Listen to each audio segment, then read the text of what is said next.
And we're live. And look at this. Look at this group of amazing human beings that I have with me. Wow. Lucky you. I know. Hi. Glad to be here, buddy. Everybody wave. Hey, all right, Mark, you're not allowed to abuse me. I take that abuse from Glenn every day now. That's right. Okay, so I'll abuse Glenn for a change. I'm just teasing. And then and Glenn's wife is always like, you can hear her in the background going, "Stop it." Correcting him. That's what wives have to do sometimes. Well, Glenn, we're glad to meet you. We're fans. And what is your next movie, sir? I don't have my next film lined up. I did, I've been on the series for 3 years, The Resident, but I do have a couple of films on the runway. The best is a thing called The Little Things, and it's a movie I did with Denzel Washington this year, playing Denzel's boss. But it won't come out now. With all these delays, they backed it up all the way till January of 2021. Oh, wow. I don't, the whole industry is on lockdown as well. And a lot of big releases because movie theaters, are on hold, and who knows what will happen there. We were literally talking about that a minute ago, Glenn. Big openings, nobody knows what's going to happen. So all these companies, they don't want to lose their butts by scheduling an opening of a film, because obviously the largest revenue generated is during week one of any major release. So they're going to have to reconfigure their whole release strategy, all the major studios. I guess everyone in the world is kind of reconfiguring right now. Right. Everyone is. That's what we're teaching with our book Ask, where we're doing all these podcasts. We're saying, hey, look, your success and fulfillment in life comes out of how well you can ask to get to your destiny. And all of us are having a repivot or revectoring, because we're all squished down now. It's not one-off. It's not just each of us on here. It's 8 billion of us for the first time in human history. And back to the movie thing, the only guy I see different than what you're doing is Spielberg's buddy. He says he's going to do simultaneous releases and streaming and movie theaters, because he said he doesn't know how long this is going to last, which no one does for sure. But our opinion is, and we're trying to help boost it forward, is that this is going to be over. And when it's over, what are we going to do? And one of the things, we're close to the guys who own the movie theaters here, like Harkins Movie Theaters out by you. You're in California, right?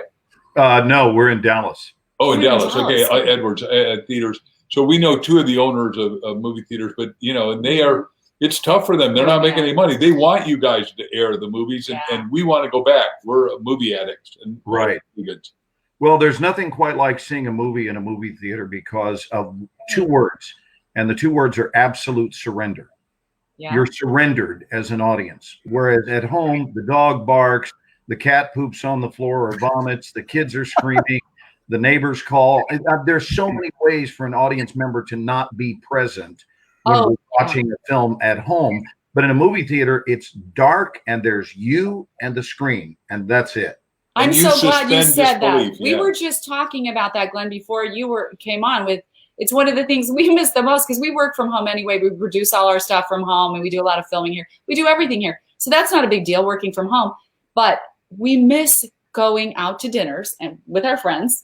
And we miss going to movie theaters. We're obsessed. I like the way they do the popcorn. I like the darkness. I like the event. It's an experience. It's the big screen. I mean, we go to 1 or 2 movies a week. So wow, good for you. Yeah, you are addicts. We're addicts. There's never been more good movies out than now, and Netflix. I mean, you're in the movie business, and we can talk about anything you want. But my understanding is you guys, the industry makes 5,000 movies a year, and only 500 of them hit the big screen. Yeah, getting a distribution deal, especially for a lot of these indie filmmakers, and my wife and I are also indie filmmakers. Those are tough because they're cost prohibitive. Yeah. In most instances, it costs a tremendous amount of money. Now, to a major studio, the amount we're talking about is, we have a saying down here in Texas, and the saying is, it's a pimple on a gnat's butt. But in other words, it's inconsequential. But for an indie person, having to look at a price tag of a few $1 million just to get a film distributed properly, that's prohibitive in most instances. Definitely. Yeah, it's the same in the book business. the book business in 2008, when we were selling 15 million books a year, we had 19,000 bookstores, and they're mostly indies, independent bookstores. And in 1 year, it went to 400. Now, luckily, I'd sold Chicken Soup for the Soul, so that didn't hurt us at that level. But it hurt me because I think everyone ought to have the ability to read. And I'm a book addict, absolutely, and so is Crystal. And what we want to do is have everybody be able to ask their way forward. And so what we did is we wrote this little book called Ask, the Bridge from Your Dreams to Your Destiny, because we think everyone's got a big destiny, and most people don't know it. I mean, if I'll have Ken give us your address, we'll send you and your wife a copy. I mean, thank you. When we meet you, we'll sign one to you. How's that? Fair enough. We'll autograph it before we send it. Hey, hold that back up. Is that a hardback version? We finally got the hardbacks. Oh my, is that mine?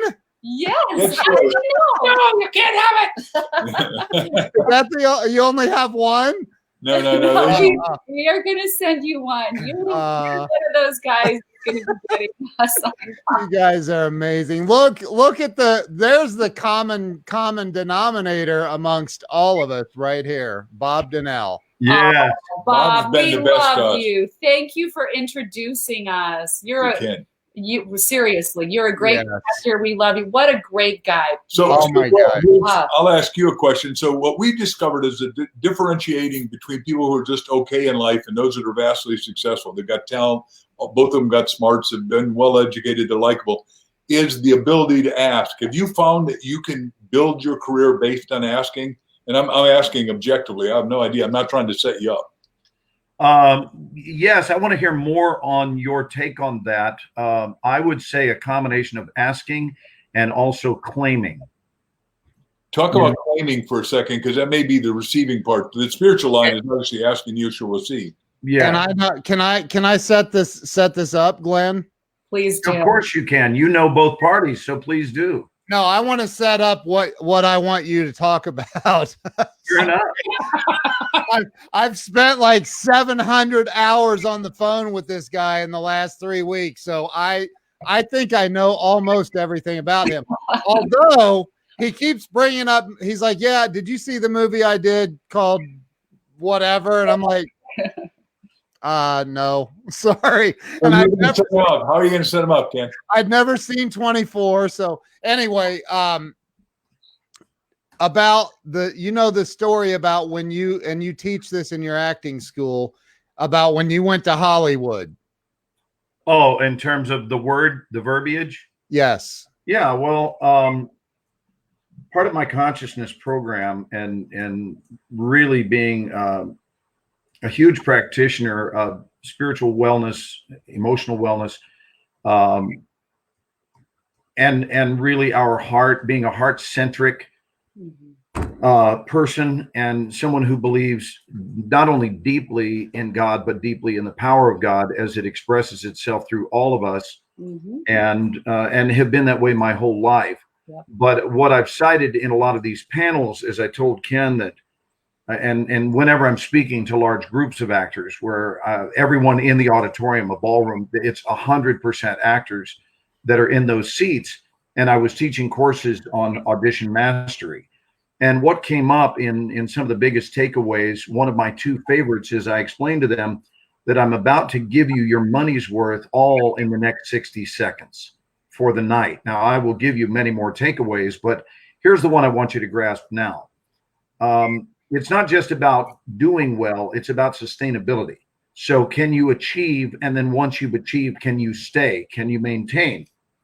And I want to tell you that one of the reasons, this is what I say on stage, one of the primary reasons that things have gone incredibly well for me is because when I moved to LA, I ask, here's the question, and it's not a trick question. I say, raise your hand tonight, right now, if you would, raise your hand if you are in Los Angeles to pursue a career as an actor. Now, keep in mind, these are all actors. Right. So what percentage, Mark and Crystal, what percentage do you think of that audience raised their hands? 100%. Should be 100%. That's correct. It's not a trick question. It is 100%. And at which point I say to them, okay, now I want you to hear how powerful words can be and their ability to dictate outcome. So one of the primary reasons things have gone so well for the 45 years that I've stood in front of a camera is when I moved to LA in 1977, having started movies in 75 here in Texas. When I moved to LA at 18, I did not move there to pursue an acting career. I moved there to have one. Oh, very good. Not to pursue one. Pursuit is a mindset. And it's interesting. Pursuit is a word that people use when they expect to not have something. And I'll prove it. Did either one of you last night pursue dinner? No, we went and ate it. Right. You went and had it. Right. You say to someone, you say, would you like to have dinner? You don't say, would you like to pursue dinner? Yeah. So it is an interesting word that we use in our language when subliminally we expect to fail. Are you saying Ben Franklin editing our friend Thomas Jefferson in The Pursuit of Happiness screwed up? He should have had a different word? How about if I go with the simple answer of yes?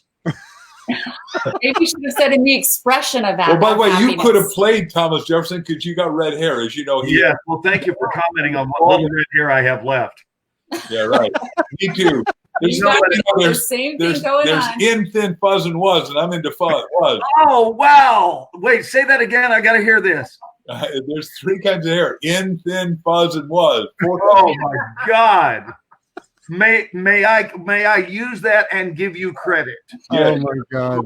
And by the way, we're just writing. We got another book coming out shortly called "You Have a Book and in the seminar," and we're doing the videotaping for the seminar because we don't know how long we're going to be locked down. And I think everyone should write a book, and I don't know where you're at, whether you've done a couple or whatever, but it behooves people to understand because that's how you really learn to think and crystallize your thinking and make it infinitely better. And wouldn't you like to know what your great-great-grandparents did, thought, said, lived, what, everything? I would love, but I don't even know that from my own parents who are Danish. I mean, it just, it's amazing. Are you originally, and because I don't know your background, I know your books, but I don't know your background, but I am a dialectician, and your voice would lead me to believe that you're originally from somewhere in the Great Lakes region. That's correct. Maybe Michigan or something. Where are you from? Waukegan, Illinois, outside of Chicago. Yes, sir. Yeah. I really hear that still present in your voice. Wow. Boy.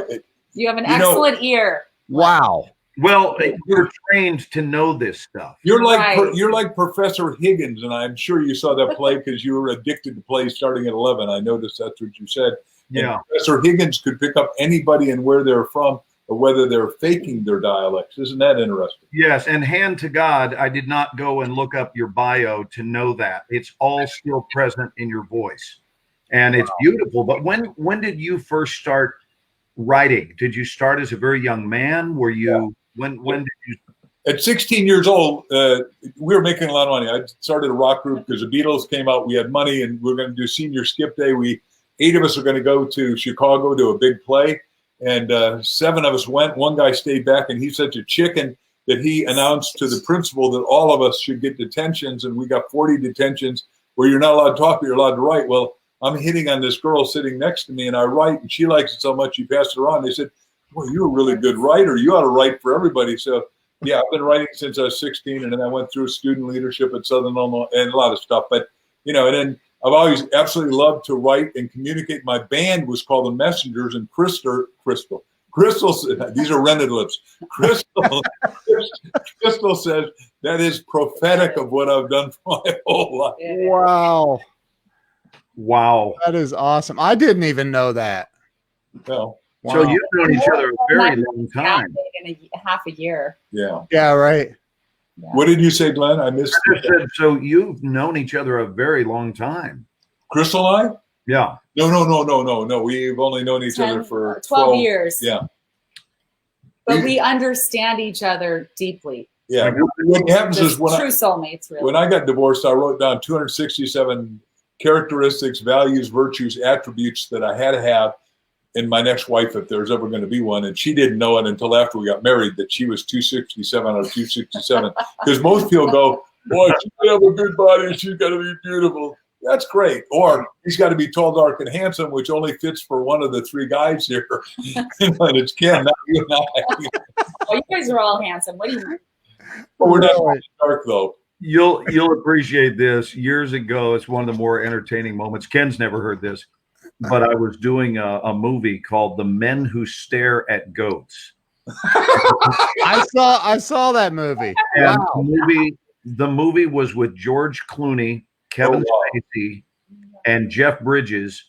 And I've got a prominent role in the film. And during one of the scenes, I've got a substantial chunk of dialogue. And right in the middle of my paragraph, and we're just rehearsing, we're not rolling camera. It's the rehearsal right before we start shooting.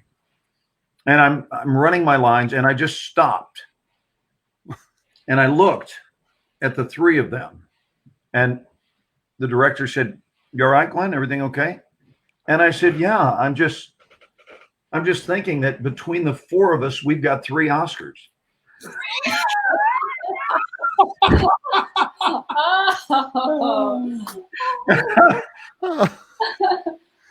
It was an adorable moment where you realize who's the schmuck that doesn't have an Oscar.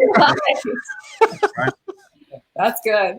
Well, by the way, because we're movie mavens, and who knows, maybe someday we'll be in a movie, but that's not relevant. But Spielberg says he always starts running film from the first time because the energy's higher. Do you think that that's a good idea? Because I'm sure, having watched you, your lines are perfect, and if you didn't remember your line, you'd fake it because you're so. Now, say this again, because I've worked with Steven. I've done 4 movies with him. What were you saying about the first running the film? In the master's training, he says that he runs the video camera from shot 1 because he wants to make sure everything has the highest amount of energy, especially with Tom Hanks, who's obviously in lockdown in Australia. Right. Well, I'll tell you that Steven Spielberg's deal, he does like to, there's an expression directors will use a lot called "let's shoot the rehearsal." Yeah. Which means they just want to start rolling camera. And the reason is they would hate it if something really significant occurred in the rehearsal and they had missed it by not having camera rolling. And the reality is no matter how hard you try, no matter how great you are, no two takes are mirror images of each other ever, because people change.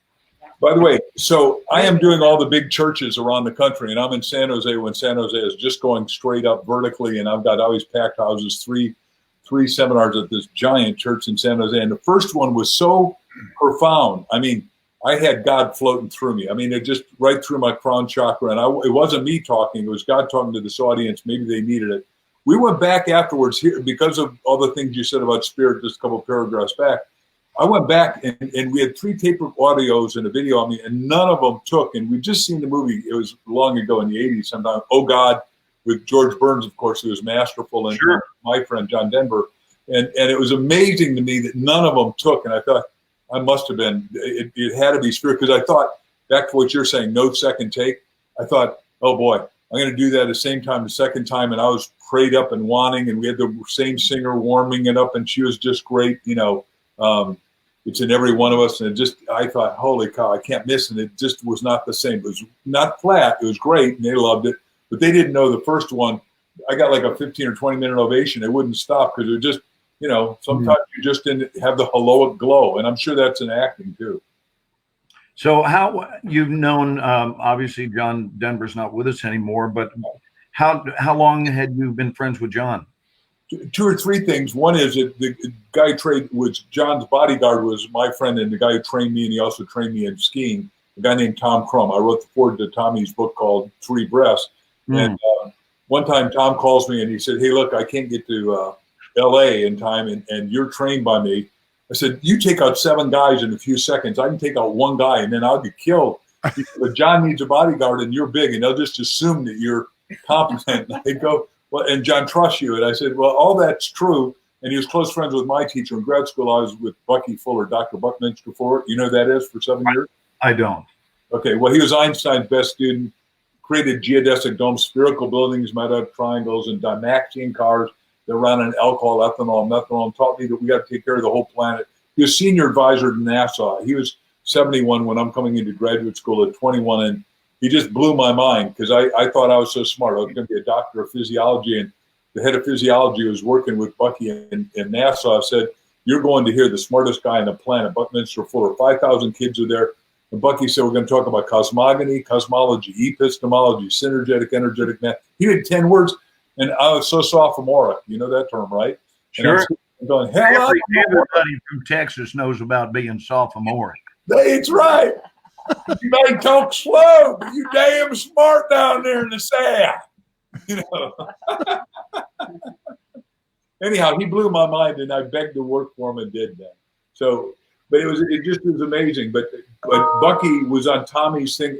Here's something you'll interest, spiritual. So Bucky did this cosmogony and cosmology. Where would humankind be born?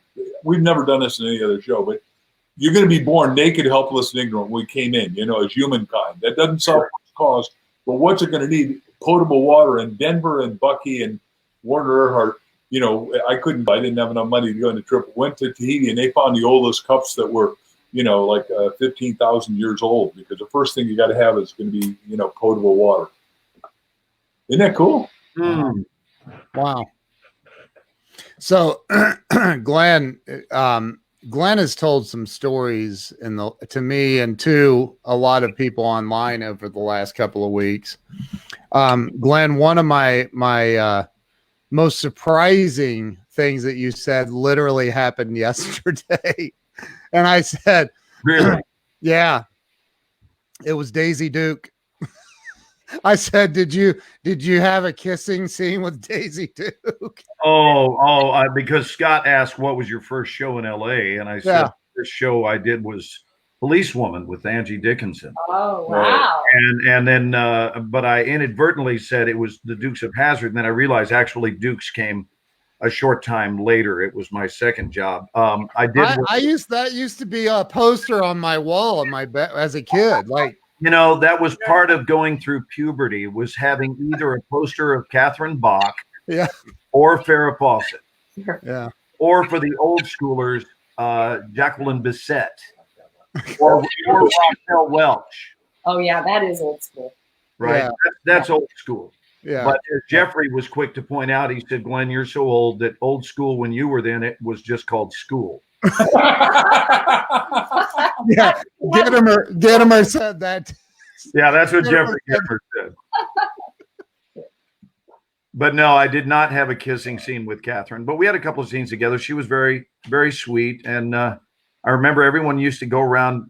Southwest Airlines even was in those days where they were wearing like the Daisy Dukes, the little shorts, you know, with their flight attendants. Wow. When they first opened Southwest Airlines.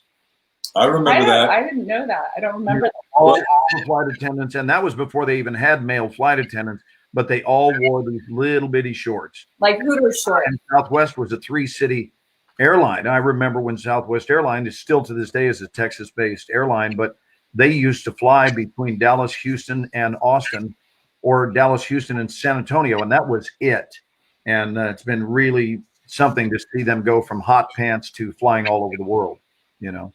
Yeah. They're a great airline. They're cost effective, and we absolutely love and enjoy the guy who founded it, who is we won the Horatio Alger Award, and he is one of us. And one night we're out in front of the Ritz-Carlton. Annually, we give away scholarships of $25,000 to at-risk students, and then we mentor them, and it just is wonderful.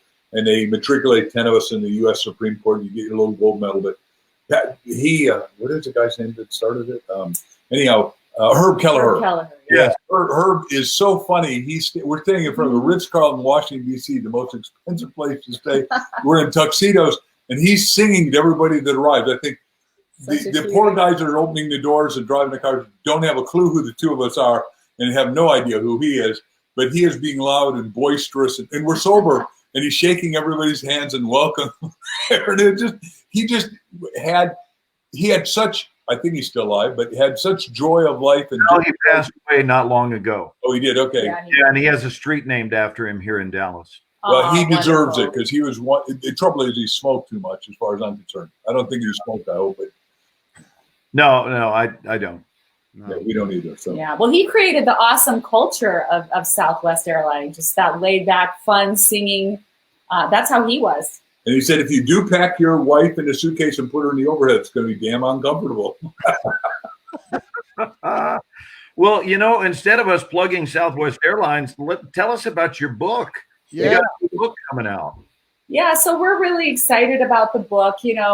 Like Mark said, we just found that people who are very successful and happy in life tend to be the best askers. And so we found that there are 3 channels through which to ask, and that is ask yourself, ask others, and ask God. And it's kind of a magical process, Glenn, when you start to do that. For us, we spend every hour, or the first hour of the day, you know, in that prayer and meditation time, really asking God, you know, just really getting in touch with the greater purpose. And it gives us tremendous perspective on what we're supposed to do in this life. And then really, you know, diving deep into those self-reflection questions, asking yourself is so important. And in the research that we've done, we found that when you start to ask yourself questions, your mind, a different part of your brain actually goes to work for you. And it's a part of your brain that does critical thinking. So it's tremendously important to sit there and spend that time with yourself. And, you know, most people get stuck at one, that's right, if you don't ask, you don't get. You know, it's so important to sit there and spend that time with yourself, because we're all going to get stuck. Life is tough. We go through situations.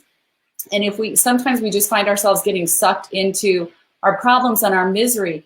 We found one of the best ways out of that, and we've used it, both of us have used it, each of it has used this our entire lives, is to sit down and ask. And as soon as you start asking, you will start to magically get an idea that you didn't have before, or a solution that you didn't see, or some other plan that just didn't even seem to exist before. And it's pretty incredible. You know, and then as far as asking others, we're truly each other's greatest resources, and we need to remember that. And the research also shows that if you ask people, they're 80% more likely to do something for you. But often we hold back because we're scared to ask, or we feel unworthy. What is it you think we're afraid of? I think it's a number of things. We have in the book, we have the 7 roadblocks to asking, and it's a little bit different twist for everybody. It could just be unworthiness, which is like your childhood conditioning sometimes just leaves you with these feelings that you're unworthy, that you know, you're not worth it, and you don't deserve it somehow. And so you hold back. And then there's just sheer fear or terror, and that's really fear of rejection. And what that breaks down to is almost like a loss of love, because we all need love more than anything in this world. We all just want love and acceptance. And so if they reject me, that means I'm not accepted and I'm not loved. When you really break it down, sometimes it's just naivete. We're just not aware of what's possible because we didn't grow up with, you know, a lot of possibilities. Sometimes it's just doubt, like, how would I do that? How would I ask? I don't know. Or another one is pattern paralysis. You're just so stuck in what you're doing. You're not taking the time to ever break out of that pattern and start to question it a little bit and say, you know, why is this the way it is? Why does it have to be this way?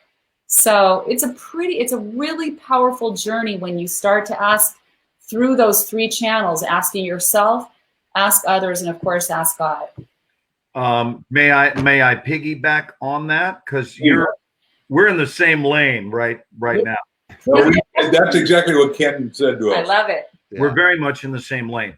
I would say yes, and, which is a big expression we use in improv. That way you're not ever in contradiction. You're in agreement, and you're saying, in addition to that, there's also this. I think that when we ask, we have to ask from a place that is ready to receive. Listen to the word, ready. Yes. Ready, not hoping, not wishing, not wanting, ready. Yep. Because you're not going to receive what you're not ready for. And that's a self-esteem issue. You really have to see that this is, it makes sense. In other words, it makes sense to you that this would occur. Right. One of the biggest hurdles in my line of work for actors is they're chasing the very thing they don't esteem themselves to be ready to do. So I ask my students from time to time, for example, fantasize with me is what I say to them. If the phone were to ring tomorrow morning and the news from your agent is that they would like to hire you to go do a movie with Meryl Streep starting in 10 days, and you have multiple scenes one-on-one with Meryl, how do you feel? And the average one of them, the vast majority even, have admitted that they are immediately panic-stricken because they believe that it will be immediately revealed who the imposter is, who the newbie is. who still has amniotic fluid all around their ears. And so we have to, thank you for laughing. We have amniotic fluid. we have to esteem ourselves to be ready to receive. And one of the strong teachings that has been whispered, and I do not use this language casually, just whispered gently unto me. And man, when I get whispers, I write them down. I also act on them. And I don't just hear them and go, oh, well, there's always that. And my commitment has been elevated to responding to whispers and obeying them. I call them the voice of God. But what I've also noticed is God doesn't have much of an opinion about what we call them. They are real, and they are powerful, and they are strong. And when we have a synchronistic relationship with them, everything changes. And there is a gateway to magic. Ken, I would like to talk a little bit with Mark and Crystal about this, the idea of the 4 rooms, right? The mindsets, because it's a very short discussion, but it's something that very easily explains how people are categorized by their own choices, their own patternings. And so many years ago, probably 25, 30 years ago, one of the whispers that I heard was about what I'm about to talk about. And it was in the shower when I got it, which a large number of whispers occur while showering. And I wonder if that's just because we're cleansing. I don't know the exact reason, but there are so many epiphanies that have come to me while in the shower. Here is one of them, that there are 4 distinctly different rooms that people, mental bandwidths, if you will, mindsets that people reside in. And there is no judgment surrounding any one of those rooms, but you can hear the language and then begin to understand why people behave as they do. So room 1 is the room of impossibility. Impossibility. Their theme word is the word no. Again, this didn't come from a sermon or a book. This was whispered gently to me from above. So their theme word is no, and these people sound like this. So I was thinking we could know. Well, I was wondering if we might know. Well, I had always wanted to date. No. We could do that business. No. So they have these pre-locked and loaded versions of no. And they're not, the reality is they're not even listening. No. They're not listening to the ideas that flow in because they're too eager to veto the no, veto the idea with a no. And we've all been exposed to this.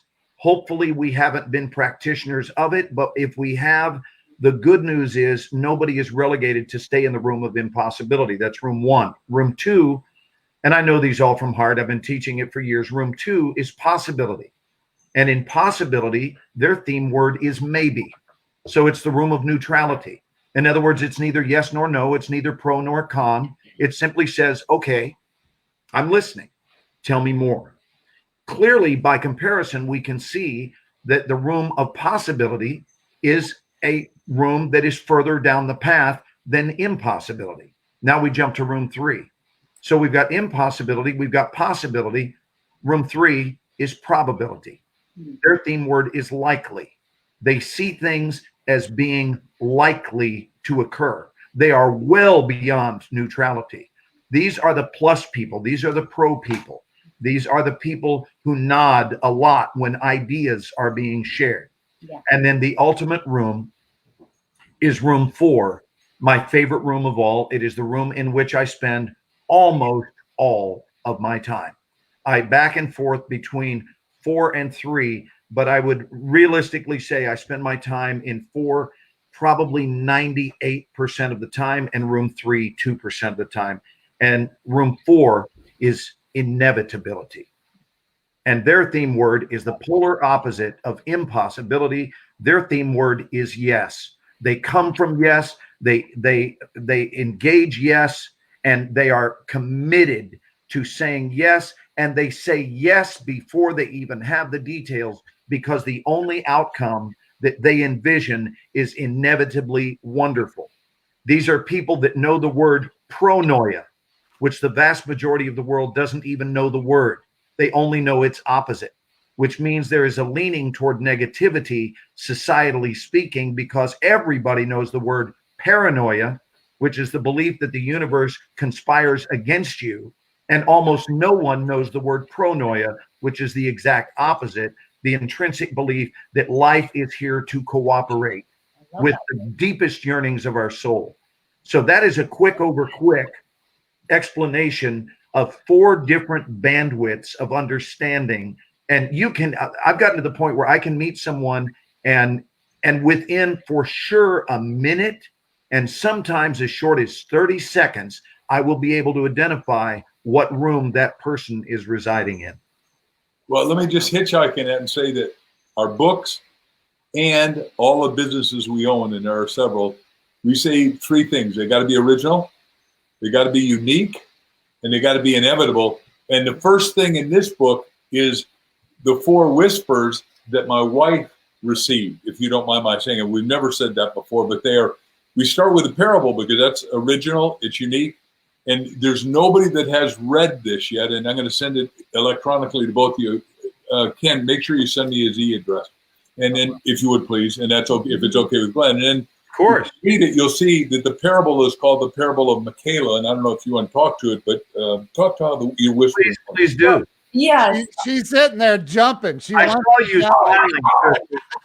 saw you smiling, and I thought, I think I'm speaking her language. Well, yes, totally, because it's so interesting. I look at life as so magical, like you're saying, Glenn, and I'm always in this interaction with the beyond, like what's beyond. There's so much beyond what we're seeing every day, and if people could just tap into that, they would be so much happier. And there's this anticipation of what's next, because when you realize it's so dynamic, it's awake for you all the time. So I'm just been very blessed in my life to have dreams, which are very profound and sometimes prophetic dreams that have guided me. So we start the book with, I wrote this fable of Michaela because we said we want to prepare the heart and mind of the reader to receive this asking journey. And so it's a fictional character. It's not based on my life. Michaela is a fictional character? Michaela is a fictional character, yes. And this is a fable, but it starts out, Michaela her job every day is to go to the rock quarry. This takes place in the time of kings and queens. And her job every day is to go to the rock quarry and load the rocks into the cart and, take them to the right place and dump them. And at this point in her life, Michaela has lost everything that matters to her. She lost her parents. They both died for different reasons. And so she has lost all hope. And that's where we start. And then she falls into sleep one night, and she sleeps in a grove because her home's been taken away from her by the bill collectors. And she falls asleep. And the first dream is when the being appears. And so it starts there. And he takes her on a guided journey to this sparkling bridge, and he admonishes her that she must start asking and just continue to ask and never stop. And so that's what I'll tell you about it. But the journey goes on, and Michaela's entire life unfolds before her as she remembers to keep asking about others, asking herself, asking others, asking God. So this is across the board asking. Yes. Yeah. Yes. So I'm excited. We'll send you the book. I'm excited for you to take a look at it. I think you'll relate to it. I really do. I think you'll have I so look forward to it. Thank you. Yeah. We live in the whisper, and most people don't. And then the other thing I wanted to say, and yes, I love that for moral interpretation. That's beautiful. is that we decided what we're going to do. And back even when I started with Chicken Soup, I'm the guy who did the marketing and the sales and the goal setting. And I said to Jack and our publisher, we'll sell $1.5 million in a year and a half now. I got to get out of here. And then I said, then we're going to sell $5 million. Then we're going to sell 10. But they were all in the first 3 categories.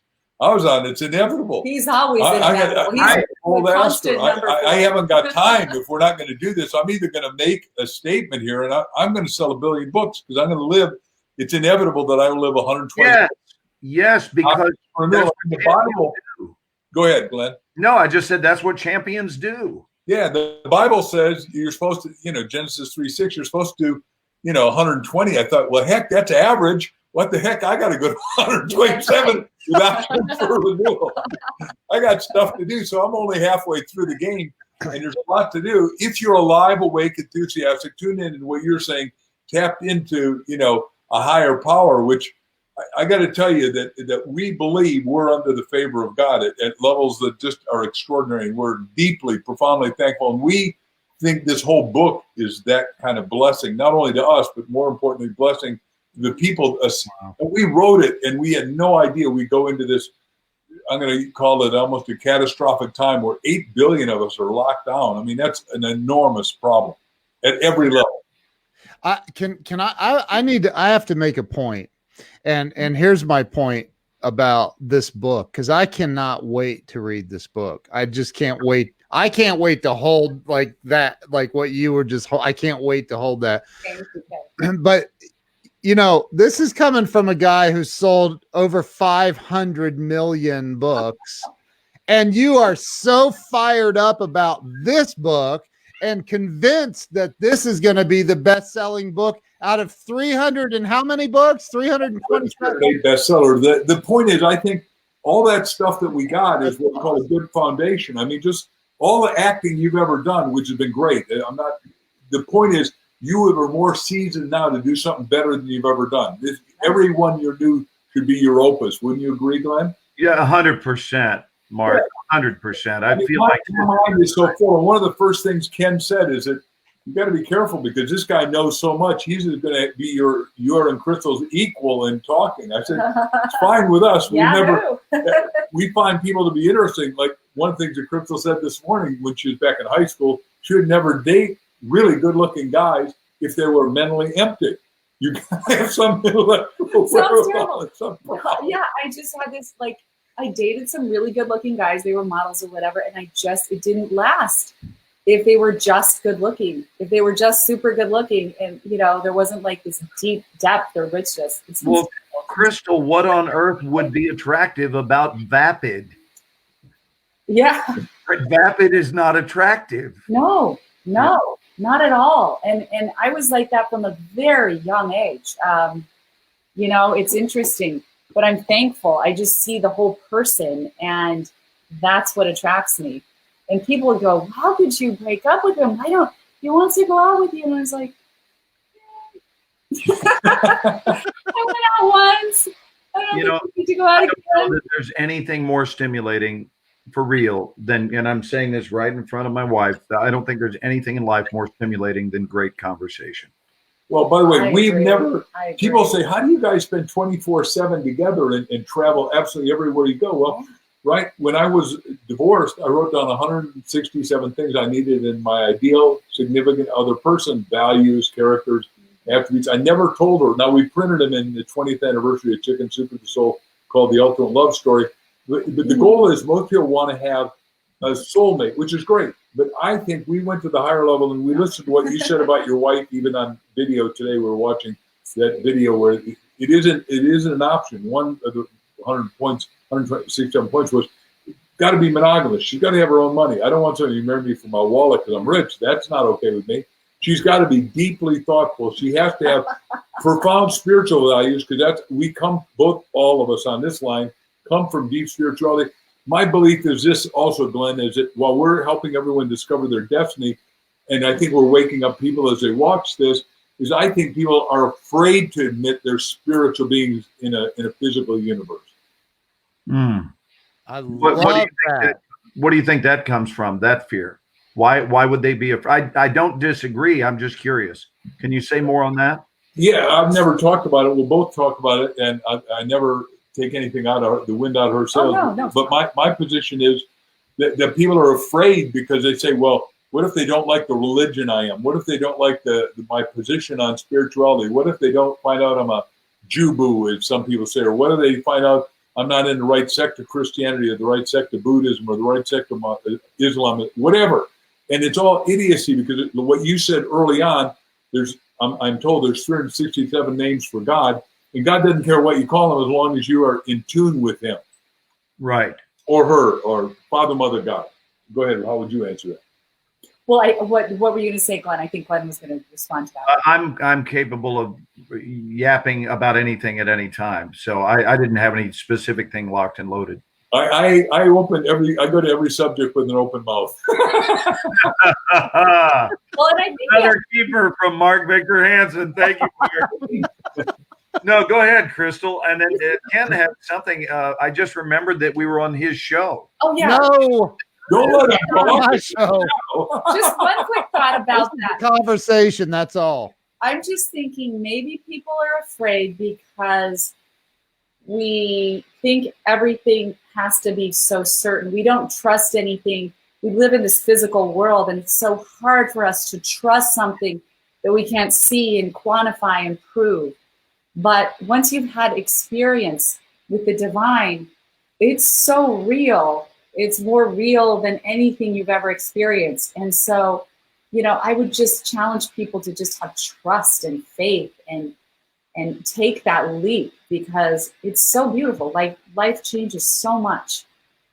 Yeah, and I want to add one more thing. I think what it is, Glenn, unless you've been in the energy orbit of a realized person, self-actualized would be Abe Maslow's term, no limit, fully functioning spiritual master. And I got to tell you, Bucky was that, and he was a polymath and all that. But the fact of the matter is, he was, and I've had the good fortune like you have. A lot of actors are so they've had to take somebody else's persona, and they've gotten deep in that until they become that person. But once you've been a few things, somewhere along the line, you also get your attachment to God and higher power and infinite awareness. And yes, we can do it by prayer and meditation, but if you've never been in the energy orbit, it's called entrainment in spiritual language, and said, this is what I'm going to do. And not only have I done it, and I would have been a great, a TV evangelist if I hadn't become a professional speaker and best-selling author, but I went to India for a year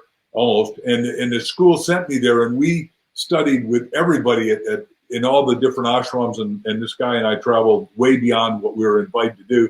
We went to Madras, the Theosophical Society, and I've been under the energy of those people, and real people with divine spirit, enthusiasm, a spirit within, show without, embrace you, and they make you bigger and better, because I think the spiritual world runs the mental, which runs the physical, which runs results. You use the word enthusiasm, and it's interesting how many people will use that word without even knowing its root. Right. And they will throw the term around loosely without understanding that it derives from the Greek in theos, right? So theos meaning God, and literally the word means radiating the light of God. When we see someone who is enthusiastic, the reason we're drawn to it is because they are radiating bright, godlike light. And once we really wrap our minds around that, it's quite beautiful to be around enthusiastic people, and that's the reason. Exactly. I think most people have turned on their enthusiasm just to be muted, to be in one of the first three categories using your hierarchy of needs. And I'm saying that if it's inevitable, you turn your light up. Wouldn't you say that most of the great inspired people you've been with have had their light turned on pretty much? Oh, without a doubt. Without a doubt. And then there are those who are the pretenders, if I'm to be honest, and those are the ones who are not being there. And I don't have, this is not aimed at any particular person, but I've certainly seen it in our speaker industry, and I've been active in the speaker industry for many years, which are the ones who are not being transparent. They're not being who they are. They're being who they want you to think they are. And then it all changes the minute you see them go backstage. And I've seen this too many times, where there is one persona that's on the front side of the stage, and that's the one the audience sees. And then backstage, you hear a very different story. Wow. And I am deeply committed to not being that. If you're going to claim to come from love, you might want to actually come from love. Right. That's what Mother Teresa said. Teresa said, I'm just a pencil in the hand of God. I love that. And if you don't know her story, she was in Calcutta, and she's a Catholic nun, and she sees an untouchable, which is the lowest caste in India, and she just picks him up because she saw Christ in his eyes. takes him and heals him. And then he goes to the archbishop and says, I want to start, the sisters and missionaries of charity. And he said, how much have you got? And she said, 3 cents. He said, get out of here. You can't start that with 3 cents. At 3 cents in God, I can do anything. 3 cents in God. In God, that's all you need. Wow. I want to go back to something Crystal said a little while ago. And frankly, if I can run by with your blessing, Ken, my list, the Not So Fine 9, because frankly, I've shared it with audiences worldwide, but I would like to hear Mark and Crystal's take on this. I would like to hear how it sort of organically lands on them and what they feel about it. But I was going to be so bold as to suggest a why. Crystal, when you were referring specifically to the fear or why someone would be afraid to do a particular something, sure. Or it's fear to show vulnerability. And I actually have a theory. And since I formed this, it's part of my chronic opinionitis, but I have not budged one iota on it, because anything that rings true, it's true when it continues to stay true. Yeah. So there was this gut feeling of knowingness, of clarity and of certainty in the moment, and it has never changed all these years. And here it is. I think it's because we were raised as a people in a combination of fantasies and lies. And I'm going to cite some examples so that it's not just a broad stroke statement that has no infrastructure to it, no skeletal infrastructure. And that is, first of all, one of the biggest demonstrations that we were raised in fantasy is because the average parent or grandparent or teacher, any influencer of a child, at some point, and I only know this to be true because I ask audiences all over the world to raise your hands if you've ever heard this phrase. And when I give it to them, every hand invariably in the auditorium will go up. Mm-hmm. And that is this phrase: if you could be anyone in the world, or a variation of that, if you could do anything in the world, specifically now I'm talking to kids, but we hear it at all ages in life. Mm-hmm. What would you do? And I'll tell you, the most damaging word in the world appears in that sentence, which is if. We've raised 2 children, and I never once, hand to God, never once did I utter that phrase to my children, but instead replaced it with, since you can, what's it going to be? Wow. Not if you could. So from the get-go, we are being groomed in fantasy, because people are saying, if you could. Now, let me take it a step further and suggest what's being implied. When we say if you could to someone, what is strongly being implied is we both know you can't, but if you could. Right. So now we're already talking about something that's not going to happen because it's a fantasy. And so almost from womb to tomb, we are inculcated with the belief that the best isn't even havable. It's only something we can sit around and dream about. It's not something we will ever actually taste. And this understanding catapulted me into a deeper inspection of the language we have been pummeled with. And without fail, there's no one, at least in this country, and I can't speak to other countries and other cultures, but in this country, there is no one alive who hasn't heard some of these lies. Now, I actually wrote them down before we talked to give you an example. One of them is, it's too good to be true. You ever hear that? Oh, of course. Yeah, of course. Right, of course is the answer. We've all heard it. But let's really break that down. It's too good to be true, which means there's a level that we believe that anything above that level is fantasy. Wow. Because it's too good to be true, which means we as a people do not think that good things can also be true things. Wow. I have a lot of people that don't believe I sold a 500 million books. Right. And I said, that's because you haven't done it, and you haven't done the work 18 hours a day, and you haven't lived it, thought it, breathed it. You didn't interview 101 world's best-selling other authors and said, don't tell me how to write. I know how to write. Tell me how to market. Tell me how to sell. Tell me the one thing you did that really catapulted you, because I'm not going to do one. I'm going to do the 101 of every one of those people. That's something different, and I did them all. Right. No, that's great insight. It's amazing. It's almost like you're saying, Glenn, they're saying, the only thing real and true is something bad. Right. It's not real and true. That is an accurate interpretation of that phrase. How about this damaging phrase? Don't get your hopes up. It's something almost every parent has said to a child, and my response is, how dare you? Right. How dare you put that negative imprinting on a child to say, don't get your hopes up? And the reason is they are warning their child, get ready for a lifetime of disappointment. And the reason they don't want you to get your hopes up is for one reason: avoidance of being hurt. Hey, being hurt is part of life. Getting knocked off your saddle is part of life. You got to dust your butt off and get back in the saddle. But the idea of not getting your hopes up, look, Mark wouldn't have been able to write the books. You guys as a team would not have been able to write what you've written if you didn't have hopes. In fact, hopes that go so high through the stratosphere that they mutate into inevitability, right? But every great conqueror, every great explorer, every great inventor, every great entrepreneur, what they all have in common are high hopes that are so high that they become expectations. So imagine going into a restaurant, and yes, this is the passionate version of me that has been activated.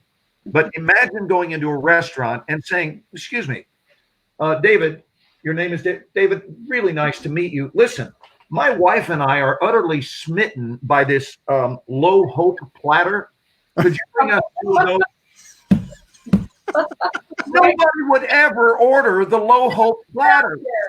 Never. And yet we are telling people all the time, don't get your hopes up. We coach from the exact opposite. That's great insight. Great. Do you have a few more of these? Because I want to hear. Oh, yeah, those are great. Okay. So how about this one? This one has just, every one of these has systematically disassembled people and had it domesticated their potentiality right out of them. How about this one? Nice guys finish last. What a great incentive to become a jerk. Right? If nice guys finish last, who the hell wants to be a nice guy? Right. Right? So we've been warned in advance that if you're nice, you can get to the back of the line because, baby, you ain't finishing first. It is a bold-faced lie. It is. And how these things have lasted over the years through society and managed to successfully be handed down one generation to the next blows my mind. And I was given a voice that said, go be part of the stop of this madness. This is crazy. It's crazy. And I have gifted you with a voice. Go do something about it. Go play your part. And this is not a performance right now. I get this excited because I think that in order for a message to be heard, life needs its cage rattlers. And I'm a cage rattler. I am. I love to rattle people's cage. Here's another one. Age is wisdom. What a colossal lie. I have known a buttload of elderly idiots. Okay? Paying attention makes you wise. Age. Oh, my God. Age, this is why you meet people in their 20s who are ancient souls. We've all met them, haven't we? We've met young, really evolved people. So I think what makes you wiser is just being conscious and paying attention. Time heals all wounds. Really? Have you ever been to a family reunion? Really? Yeah, turns out time didn't heal that. It turns out that forgiveness is the only thing that heals, not time. That's right. How about this piece of artwork? Real men don't cry. Oh, I get it. So apparently God accidentally installed tear ducts in men. Right? Oh my gosh, I love this one. I use that in my talks, Glenn. I do. And when I'm talking about messy thinking, it's all messy thinking, and it's instilled when we're young. Yeah. I don't see this online. You need to do this talk of the false phrases of the world or whatever you want to call it. I call it the not so fine 9, Mark, and I've been teaching it for 35 years.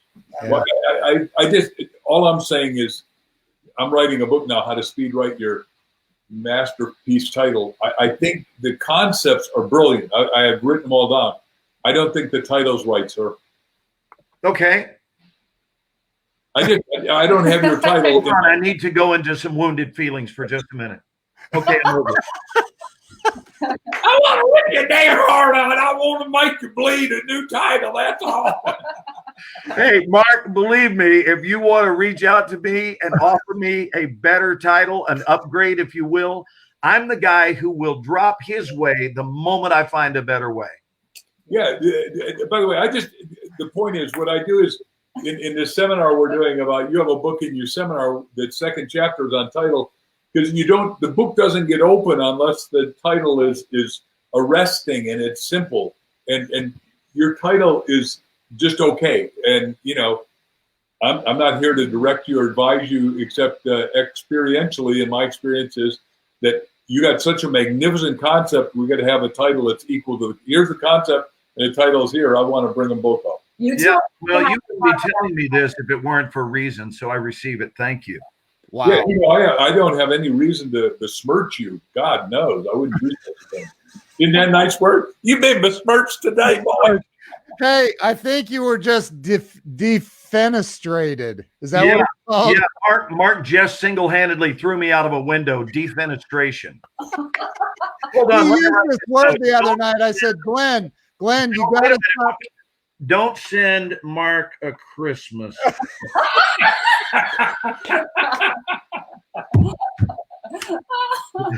Well, they wouldn't play any damn fun if we weren't having fun. Every time No, it's all good, brother. It's all good. I have to Google words like Glenn used defenestrated the other night. I'm like, dude, what does that mean? By the way, just because I happen to know, but one of the things I'm going to teach is that everyone's got to have an invincible vocabulary, because the size of your vocabulary decides the size of your thinking, and the size of your thinking means that everyone that's watching needs to be learning at least one word a day. I mean, I'm an omnivorous reader and all that, but you need to be absorbing it, using it. And today, thank God, with a telephone, you can be reading something, put in your phone, and you instantly know what a word means, and it takes you. The people that go to jail have the most anemic vocabularies. The average person in jail has a vocabulary of less than 1,500 words. Hell, you can't even think in 1,500 words. Wow. Right. So how are they when they get out of jail? Have they usually improved their vocabulary at all? No. In America, no better. In Japan, they got to learn a word a day, and they get trained by samurai warriors, and the people there have no recidivism. They don't. Their ass doesn't go back to the slammer again, is what I'm telling you. Wow. So they actually are into rehabilitating and educating, which is what we should be doing. In other words, unfortunately, our prison system. I'm opinionated. I love that thing you said. Chronic opinionitis. I've never heard the line. I'm going to borrow it and quote it. My opinionitis and ours is that we're supposed to rehab them, and we're not supposed to be doing it as a business where some individual business guy's making $80,000 a year. It is the sickness of our society right now. And the other sickness of our society is the whole two sicknesses. One, you got governors saying you can't have, hydroxychloroquine and erythromycin if you're sick. In Michigan, she's causing genocide as far as I'm concerned. And then the other one, and I'm not supposed to talk about that stuff. Are you stopping yourself mid-sentence?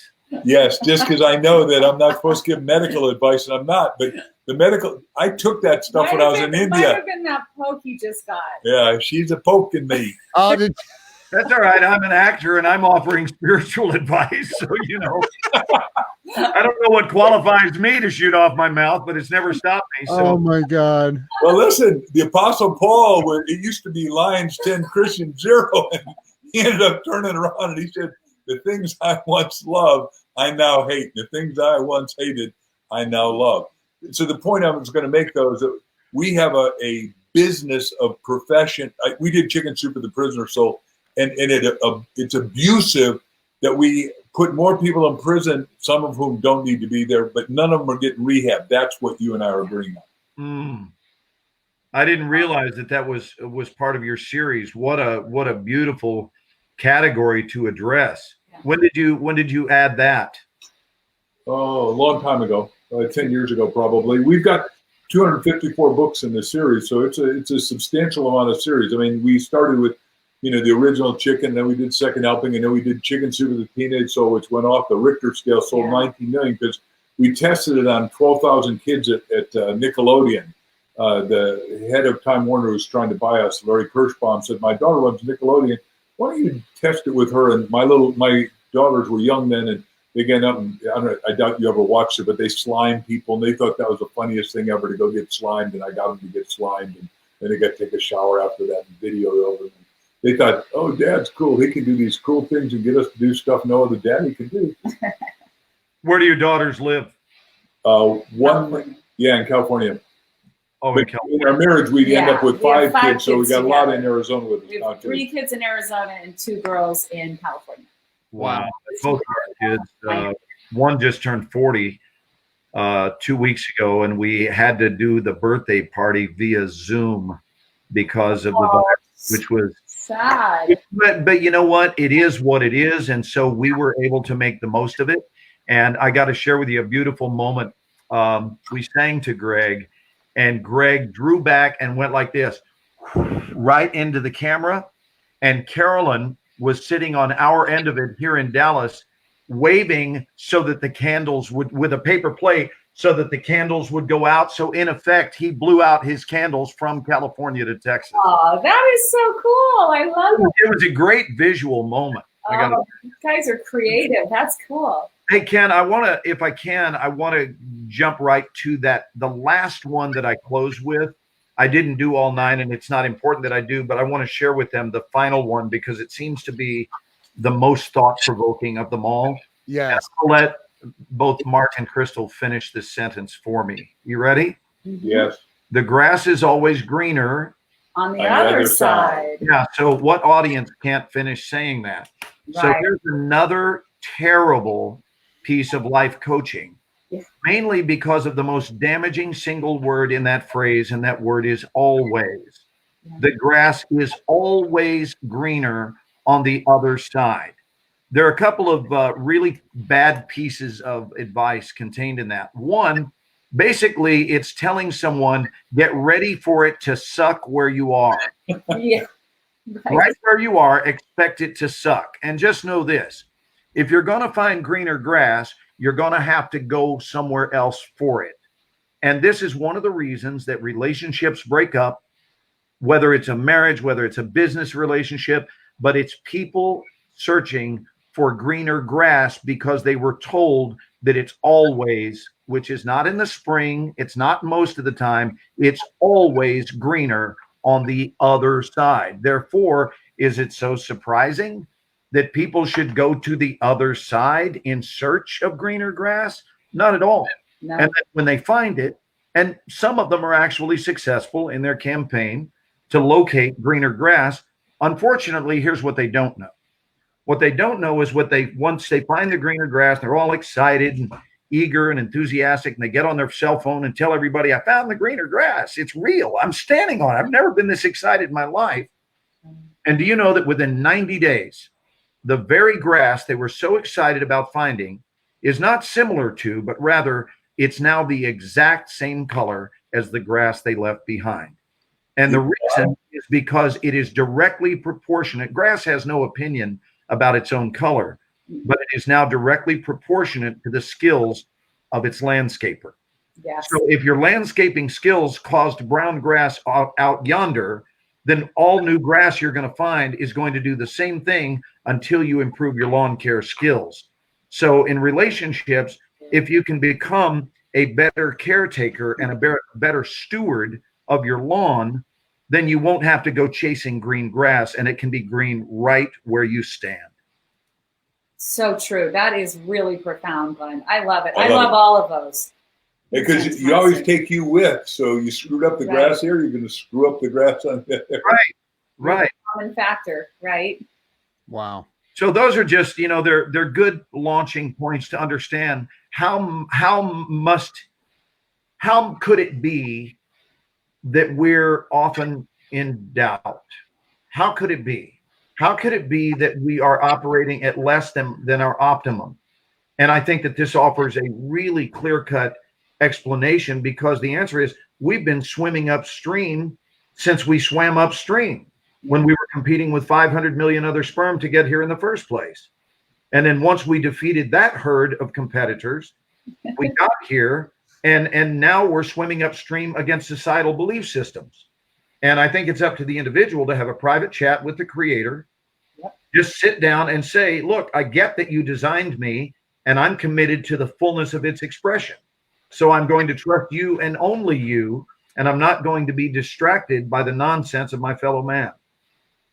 Exactly. Love it. That's right on. You know, I like the Glenn, you talked about before, the guy that talked about the river and the waterfalls. And Peter Coyote. Peter Coyote says we were all a part of the river before we ever got here, that's floating through the cosmos. And at the moment of our birth, it's as though that river shot out over a waterfall and separated into all these droplets and created the illusion of separation. But the truth is, as those droplets fall, which is the course of our lifetime, as those droplets fall, that's our lifespan. But what's interesting is we will once again be reunited in the river below. So the truth is, that's amazing. We are acting like we're individuals, but what we really need to be doing is looking at our fellow droplets that are falling with us and look and go, I get that you're part of the same river I'm part of. We're not just droplets. We're all river. And I even think this virus is reminding us that we are all river. Oh boy, I do too. And we got to summarize this, but the two yes ands that I want to add to that are, number one, right in the beginning, God created, and then number 28, in us in the likeness and image. Therefore, you and I are here for one main reason, and I'm talking about humankind, not just the four of us, to create. And then number two is, once you're creating, what are you going to do? You're going to contribute. So it's two C's, create and contribute. What would you add before we have to run away? No, I just agree with that. And I love the droplet metaphor you gave. And I think I've heard another one similar to that, is that, you know, we're all part of this big ocean, and everybody, once in a while, every so often, we come up and we become this wave, and we stand up and we show ourselves, but then eventually we have to come back into the ocean, and we're all a part, even though we're all these individual little waves standing up and going, look at me, look at me. We're all the ocean. We're all part of the creation. Love that. This has been fun. We will do it with you again. We apologize. We have to go. This has been amazing. Thank you both. You're our new best bud. Oh, thank you. It's so nice to meet both of you. I look forward to connecting again. Thank you. Thanks, Ken, for making all this happen. Ken, you are the best. You're just... There's not many better than Ken Walls. No way. Superstar. He should have a superhero shirt on for so many reasons. Wow. Okay. I'll stay with you for a few more minutes. Thank you. Thank you. Good night, everybody. See you guys. Wow. Wow. Well, that was fun. What do you think of that? I didn't know what shape it was going to take, but I think what you did, as being the host that you are, is you just took able parties. You esteemed all three parties to be able, and you put them in a rabbit pen together and said, they'll figure it out. And you guys, that's great hosting, Ken. That flow. That's trusting your guest to be able to paddle the boat, you know? Man, you guys, that really flowed.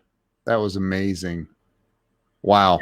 We, on the Ken and Glenn show, which, since you've still got a nice sized audience, this is our opportunity to kind of make people a heads up. You want to let them know a peeky poo into what is right around the corner for the two of us? We are, we have not nailed the exact day yet, have we? Or have we? We're toying with Sunday evening. We will let everyone know.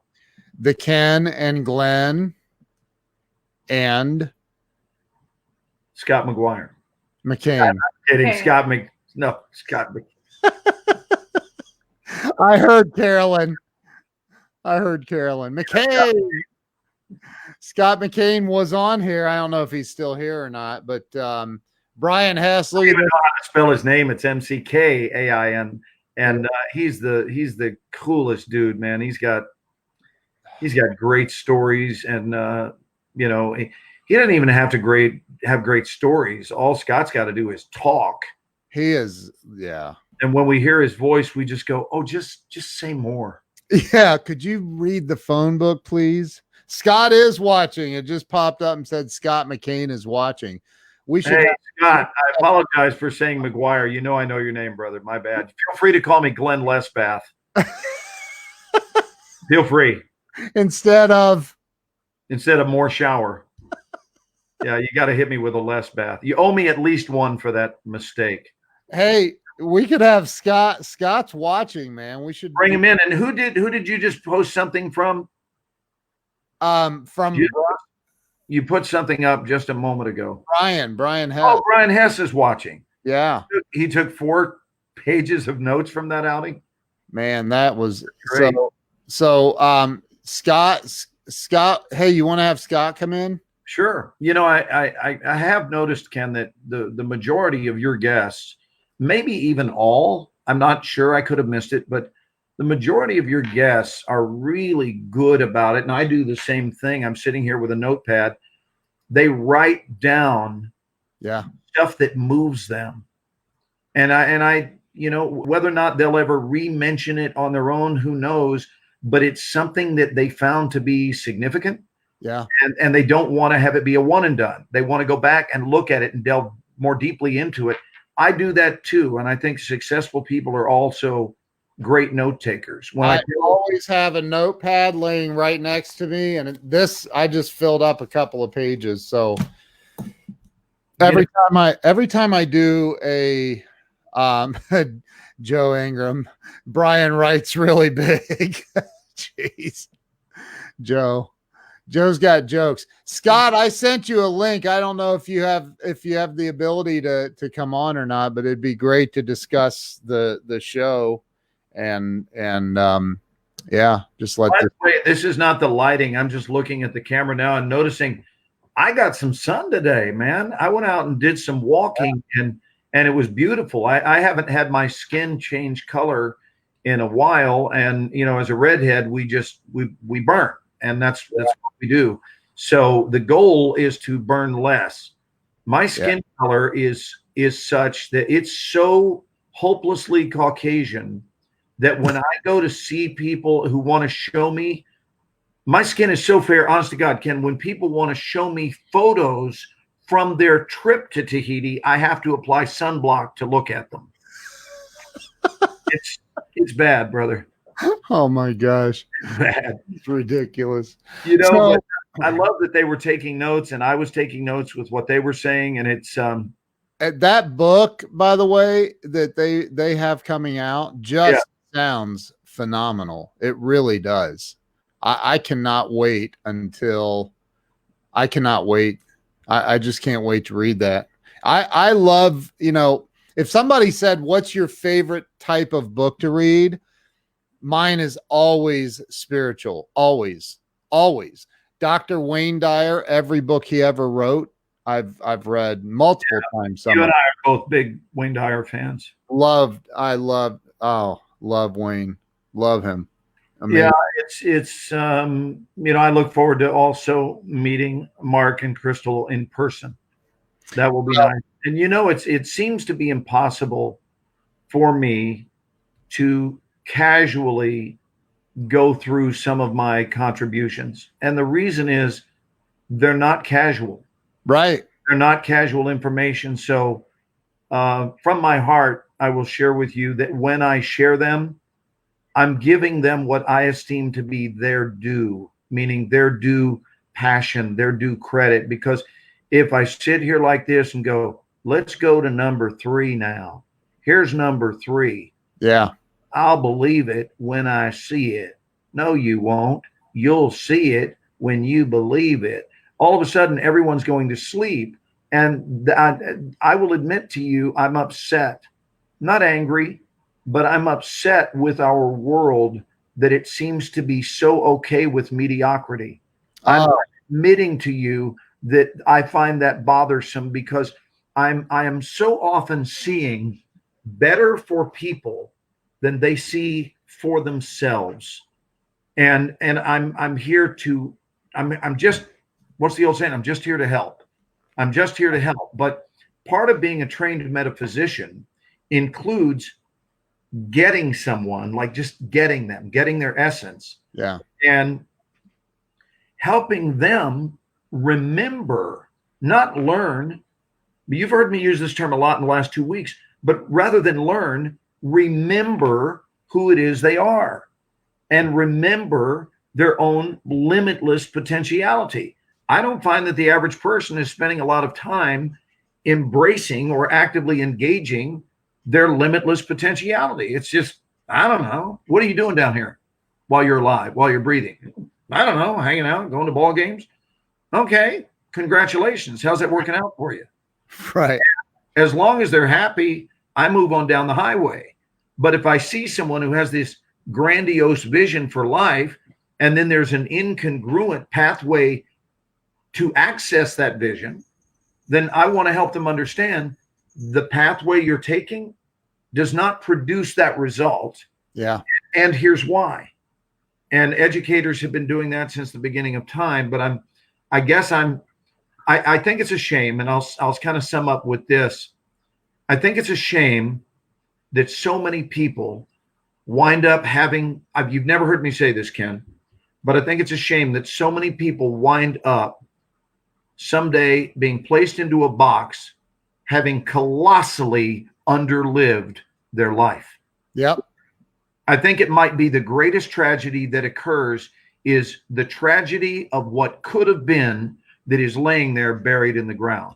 Dude, and hello, Scott, love you, bro. I just want you to know, Glenn, if I ever start a band, Hopelessly Caucasian is the name. Make sure your drummer has no rhythm. That's part of the formula of that band. Hey, I got to put this question up on the screen, and I want to hear, and you know what? I'd love to hear Scott's take on this too, and I might even chime in after you guys spread some wisdom. I'm sorry it's covering your face, Scott, but it's big. It improves the show.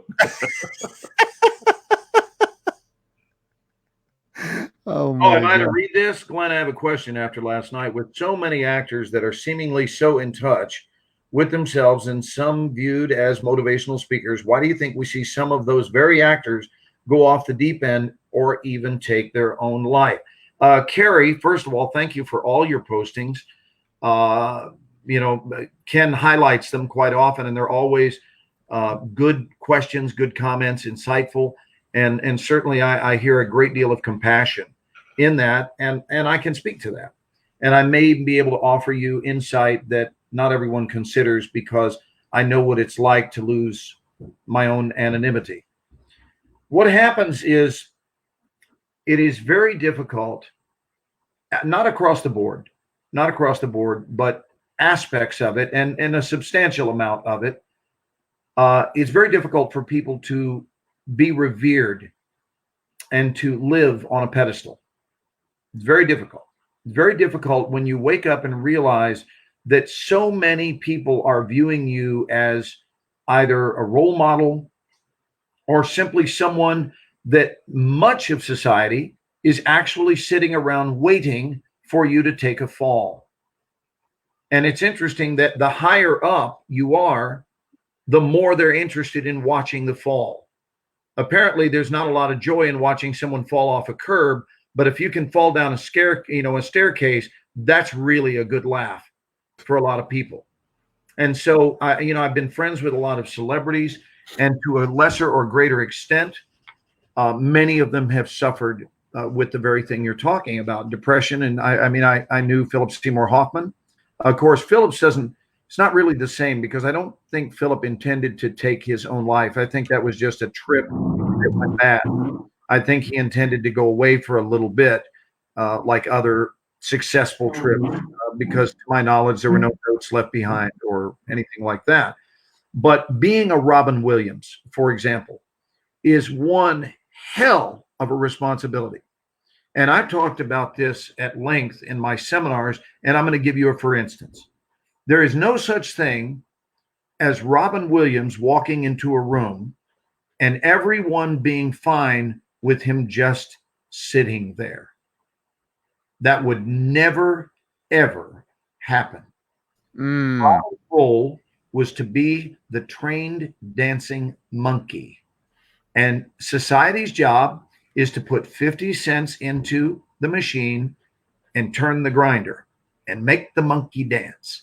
And so he understood that there was an existing expectation for him to be on all the time. Robin, come on, be funny. Come on, Robin, come on. I was sharing with Ken the other night that I looked up at LAX once and a woman was filming me cry. And the reason she was filming me is because she said, I've never seen you cry in a show. I was crying because I had just gotten the news that my dad had dropped dead. And I was catching a plane to go to his funeral. And I was calling my brother while she started filming me to give him the news of Dad's death. And this woman is rolling a camera because she can't believe that's Aaron Pierce from 24. He's crying. That's Sheriff Brian Mobley from CSA. He's crying, right? That's the general from Transform. He's crying. Give me the camera. Hurry. So it's a lot of pressure, and I'm not complaining. I'm sharing. I wouldn't trade my life with anybody's in the world, but that doesn't mean that all aspects of it are a joyride, because they're not. There are aspects of it that are truly challenging, and it's certainly not for the squeamish. It's just not. It's not at all. In fact, one of the things I say to my students is show business, and I've got this memorized, these words. Show business is one of the worst, if not the worst, businesses in the world. Now, if you take that as a soundbite, you're like, he said that? Well, there's more to the sentence. And the part that follows the comma is the big part. Show business is one of the worst businesses, if not the worst, to get into, comma, if you enter it not already being crystal clear as to who it is you are. You have to know who you are before you get in the boat of show business, and here's why. If you don't have a clue who it is you really are, then you will make the mistake of believing your press. You will believe what the press is saying. You will believe every review you read and everyone's opinion. And all of a sudden, it will rip you to shreds, or it will build you up and have you riding way too tall in the saddle. And you'll now actually be under the misguided impression that your poop operates without aroma. Right? I said that as cleanly as you can say that.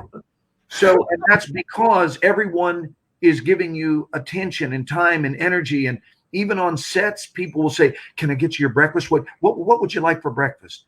Could I get you some wheat toast? It's like, God gave me legs. When I'm out of makeup, I'll go over and get some toast. And so you're waited on, often hand and foot. You're catered to. Well, I'm 60. I know the difference. But what about a kid? What about a kid who is now having groomed for them a sense of entitlement that this is the way it is? This is the way it is in life. No, it isn't. It's the way it is in this microcosm called a set. And so people are going to cater to you there. And then you get outside and you're thinking that it's everyone's job to cater to me. This is what a young person can begin to think. And then they become a star, which is one of the worst things that can happen, because they are a star for the caterpillar that they are. And here's the problem. The caterpillar doesn't stay a caterpillar. So you're adorable, you're cute, you're a well-known child actor, and then you become a butterfly, and Hollywood has already chewed you up and spit you out. What are you going to do? Go answer phones at Sears as an encore? And I'm not knocking the Sears Corporation. What I'm saying is you've made millions of dollars, but you can't, I don't think a life is you just sitting around looking at the money you put in the bank. You got to do something. You got to do something while you're here. You got to be somebody. You got to think what's next. And already Hollywood's done with you. There are very few actors who mature from being child actors to successful adult actors. And so they have to choose another line of work. But my point is this: once you've had the world kissing your butt, where else are you going to go and maintain that if that's what you require of other human beings? So if you know who you are and you get the equality, you will never, ever, ever, ever look for anyone to kiss your butt at any time for any reason, simply put, because it's not their friggin' job. It's nobody's job to kiss somebody else's butt. So it's a dangerous business to get into if you don't have a real sense of self and you've tapped into and have a solid relationship with your core. And then you realize that most of what's being said, it doesn't matter. Is this making sense? Did I answer that thoroughly enough for you? Yeah, I'm not even going to comment on it now. Not a word. I have nothing to add to that. I can't. And so they don't know what to do. They get to their wits' end and they're realizing it's over for me, or I can't take the pressure anymore. I'm tired of walking out my front door and having, this is why you should go bald and be a character actor, because then the paparazzi doesn't care about you.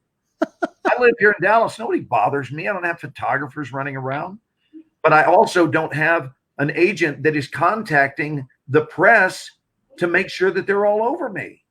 Right. And although I have a publicist, I seldom use them. And I'm not asking them to put me in every newspaper article and try to get some hype going, because I don't want that life. Right. I love my privacy, except when I'm with you dudes and we're out to the world, and I love this. Anyway, hopefully there is some increased sensitivity on the part of your audience now to understand that while it may seem enviable, like most things in life, it's not everything you might have fantasized that it would be. It includes psychological challenges. So, you know, maybe give the stars that lose their mind, maybe give them the benefit of the doubt. How would you feel if you woke up to the opinion of the world? How would you feel if you made a simple mistake? Because we all do. What if you made a poor choice? What if you made a blunder? I mean, raise your hand if you've made a blunder, guys. We've all made blunders. Here's the difference. If you're a plumber from Little Rock, Arkansas, they don't highlight your blunder. That's the big difference. The big difference is if you're an electrician from Cincinnati, it doesn't make international news if you made some mistake, even when you made a big one, because the only people who know are the people in your immediate sphere of influence. You make one wrong move as a celebrity and the world knows. And it's embarrassing, and it is really tough to maintain perfection. Really tough, if not impossible. What is the world's obsession? Because, you know, and it's not just in America. In fact, I've heard that celebrities in Japan, for example, they go just crazy over there on a much, much bigger scale. What is the obsession with celebrities? I want to hear Scott's take on this. I will tell you that Japan was our #1 country for 24. So to your point, Ken. Oh, yeah, there was 24 was more popular in Japan than anywhere in the world. Have you been over there? That, buddy. What about celebrity and our obsession with it? You know, Glenn, when you were talking about that, I mentioned before when I was doing movie reviews, I did junkets. I did the Forrest junket and interviewed Tom Hanks, and it happened to be the same O.J. Simpson chase. Oh. And Tom Hanks said, success does bad things to you before it can do good things for you. It does bad things to you before it can do good things. My daddy's writing that one down. Wow. Bad things to you before it can do good things for you? Yes. Okay. And I asked him about success, and you got to remember this is at Forrest Gump, but I mean he's still the hottest actor in Hollywood at that particular point, and I'll never forget his thing. He says, you know, my benchmark is Jimmy Stewart. It's Gregory Peck. Success is extraordinary performance over an extended period of time. And he said the problem is, you get cuts through airports and people shout your name, and it can put you in this space in your head that in fact ensures you won't have longevity. And I just took so much from that. I mean, and it piggybacks exactly with what you're saying, is that the ability to maintain your place in the world while the world goes crazy about you. And I think part of the obsession, I don't know, it's a great question. I think part of the obsession is that we we vicariously live through these celebrities and the glamour of their life, and yet simultaneously we resent their success and their wealth. And it's a really hard game to balance, I think. That seems kind of unfair, don't you think? Yeah, it's totally unfair. It's unfair to revere them and resent them in the same breath. It's true.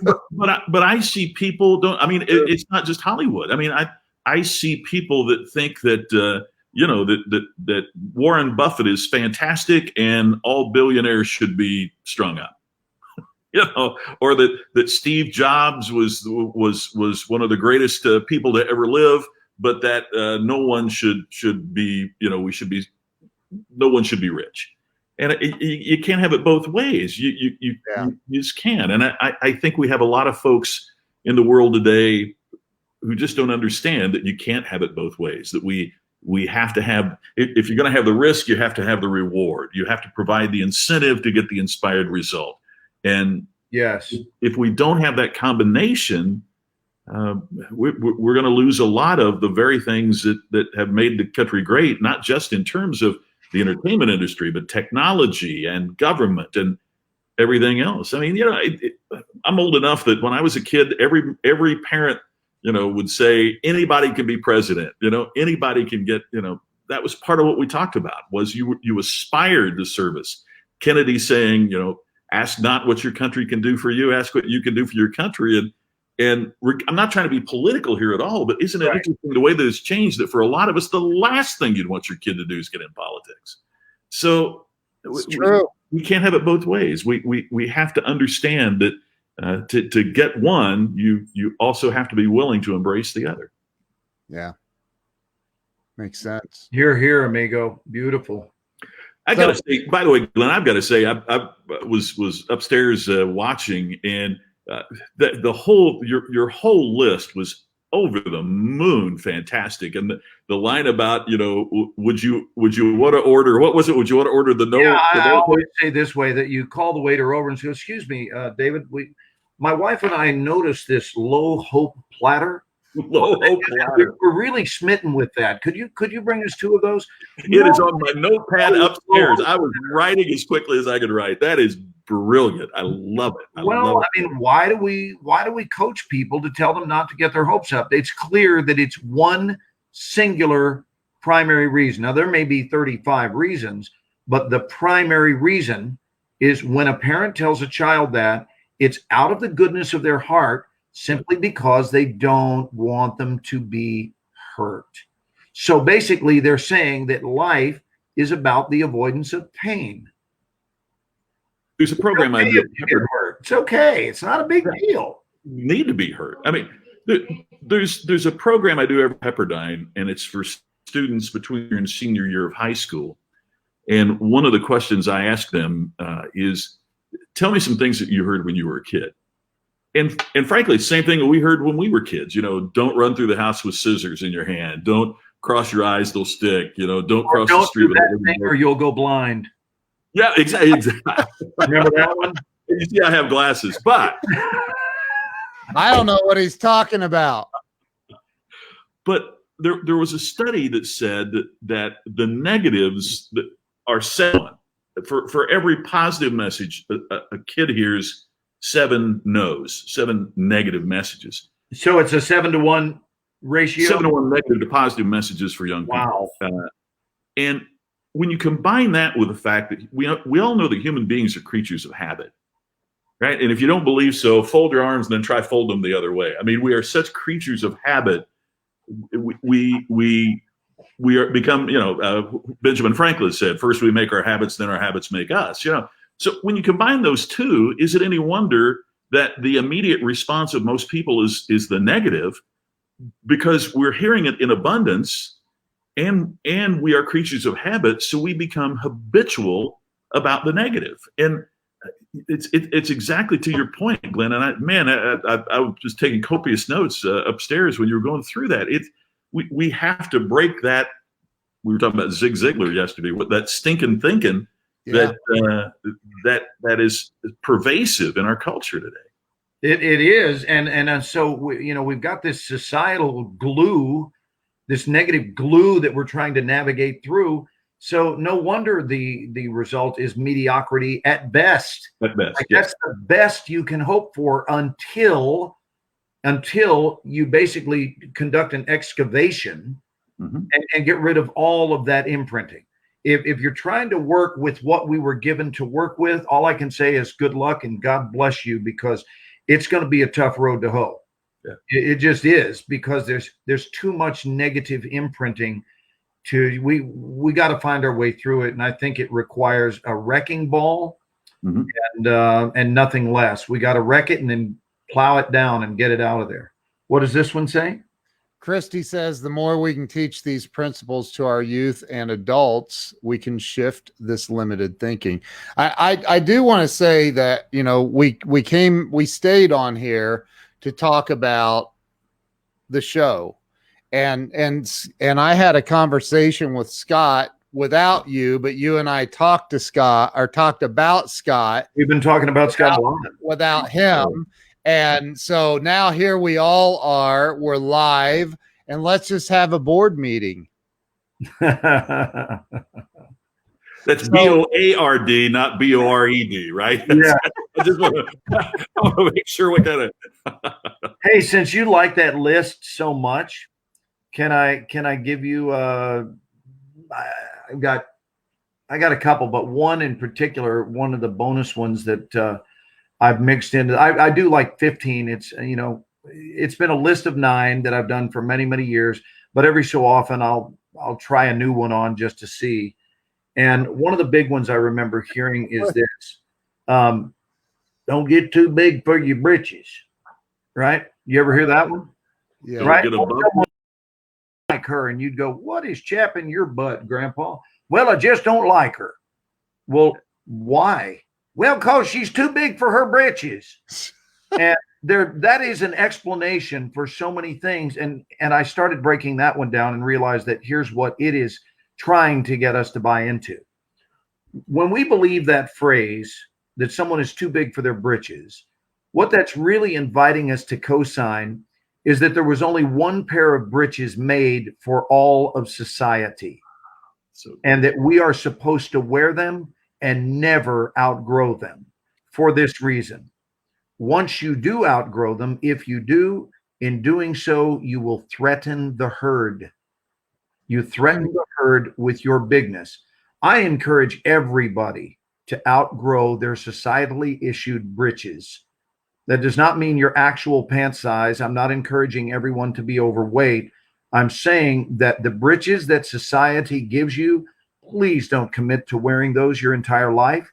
Please decide on your own time and in your own way what you would like your emotional and spiritual waistline to be, your waistline in consciousness, if you will, and be as big as you want to be. Don't base it on the chronic opinionitis of society. Don't do that. Do it on what your soul is telling you to do. And I happen to believe that there are many different britches made of all different shapes and sizes and styles. And me choosing the one I chose or choose should not need to be offensive to you. But the reason it is, this, I offer this explanation in the program too. And all of this was not on a whim, brother. It's called research. Yeah. And research over a long period of time, so that I'm garnering a view from the macro and not just the micro or a moment. And I go, well, I certainly have an opinion about that. Well, why don't you put it on hold, Glenn, and wait and see if it's still true over time. This one has held the test of time. It stood the test of time. And that is this. I've noticed that people do want you to shine, Scott. I think people do want us to shine. They want each other to shine. They want you to shine. However, and this is the big one, I've noticed that they do not want you to outshine. Ooh, so true. They want you to shine right up to the point where your shining or the speed with which you're moving through life seems to be faster than theirs. And now they have a problem. Yeah. They were rooting for you to get a raise right up until your raise for the same company that they also work in eclipsed their. God, that is so true. It eclipsed theirs. And so you'll have someone who is at a company who is celebrating their first raise that took them, let's just say, to the 6-figure income mark. So they had been making $85,000 for a year for many, many years, and all of a sudden they get a raise, and they're now making $110,000.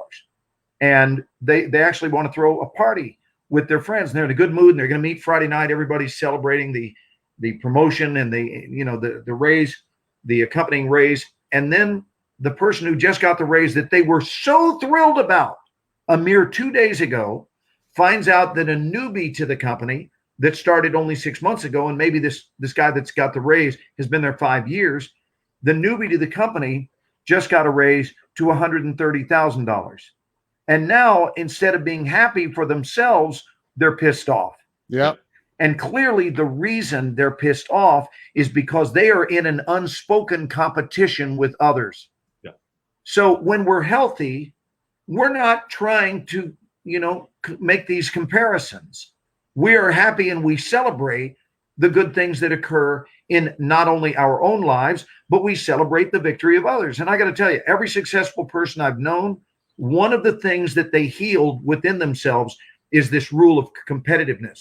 And instead, they see their brother and sister's victory, meaning their spiritual brother and sister. There is no victory, Scott, that you can experience that will threaten me. I'm actually rooting for you in life. I'm not just saying it. I've also discovered that when we root for others, it literally opens up the floodgates for us to experience massive, massive prosperity. But when we're afraid that someone else's victories will result in less for us, that is lack consciousness, and there is no future in that at all. So again, the quote is, people do want you to shine, but not to outshine. I love that. I have a question for both of you. May I? Yes, please bring it. So, and this, I've thought a lot about this over many, many, many years.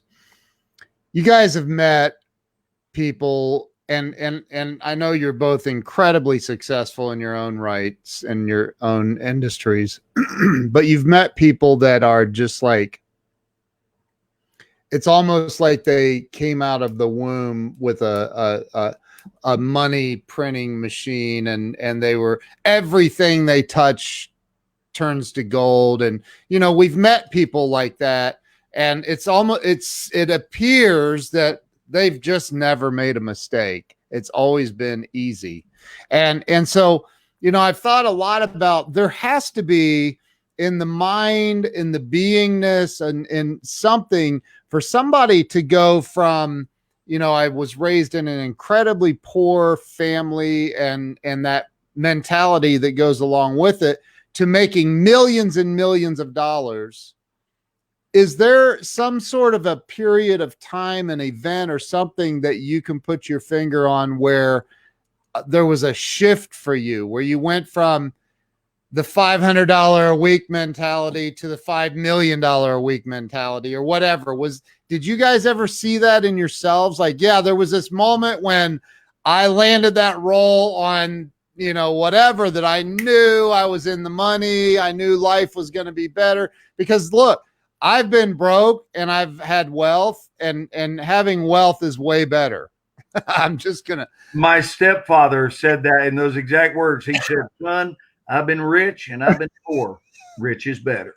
It is, man. And listen to this twisted one. He goes,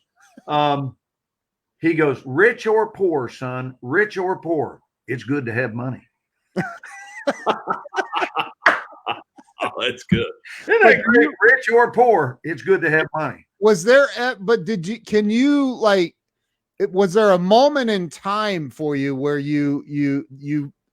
did you ever have a moment where you're like, man, I just felt this big mental or spiritual shift, and that's when it all clicked? I'm going to acquiesce to Scott because I have my answer locked and loaded. I want to hear his answer. Well, may I, before I answer the question, may I first of all say, if somebody just joined us, please watch the replay, because the insight from Mark Victor and his wife, Crystal is his wife, and Glenn's list, the thing about the family reunion put me on the floor, man. I'm telling you, that's time heals all wounds. That's as good as it gets. That was obviously never been. So, you've obviously never been to a family reunion. It's beautiful. But to answer your question, because I know we have a lot of folks that join us during, and I just want to make sure that they, while they're watching this, they don't miss the replay of some really, really great info. I've talked about this with my mom. So I'm not really talking out of school here, and she was coming from her space. I was the first in my family to go to college. And I remember coming home and I felt like a kid with a report card, but it was the grades were out that semester, and I had done well. And my mom said, just because you're going to college, don't think you're any smarter than the rest of us. Wow. Isn't that why I'm going? I mean, isn't that wow. Is that kind of the purpose of this? And it was the moment that I realized that everyone, including my parents, including my mentors, everyone is a human that has their own problem coming from their own space and their prejudices and perceptions. Sure. Yeah. And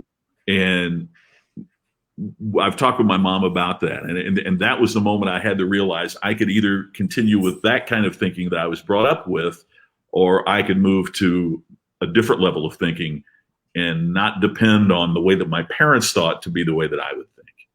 And when you're 9 years old, that's a pretty moment. But for me, that was the moment that I realized continued the way that they thought I would have what they had.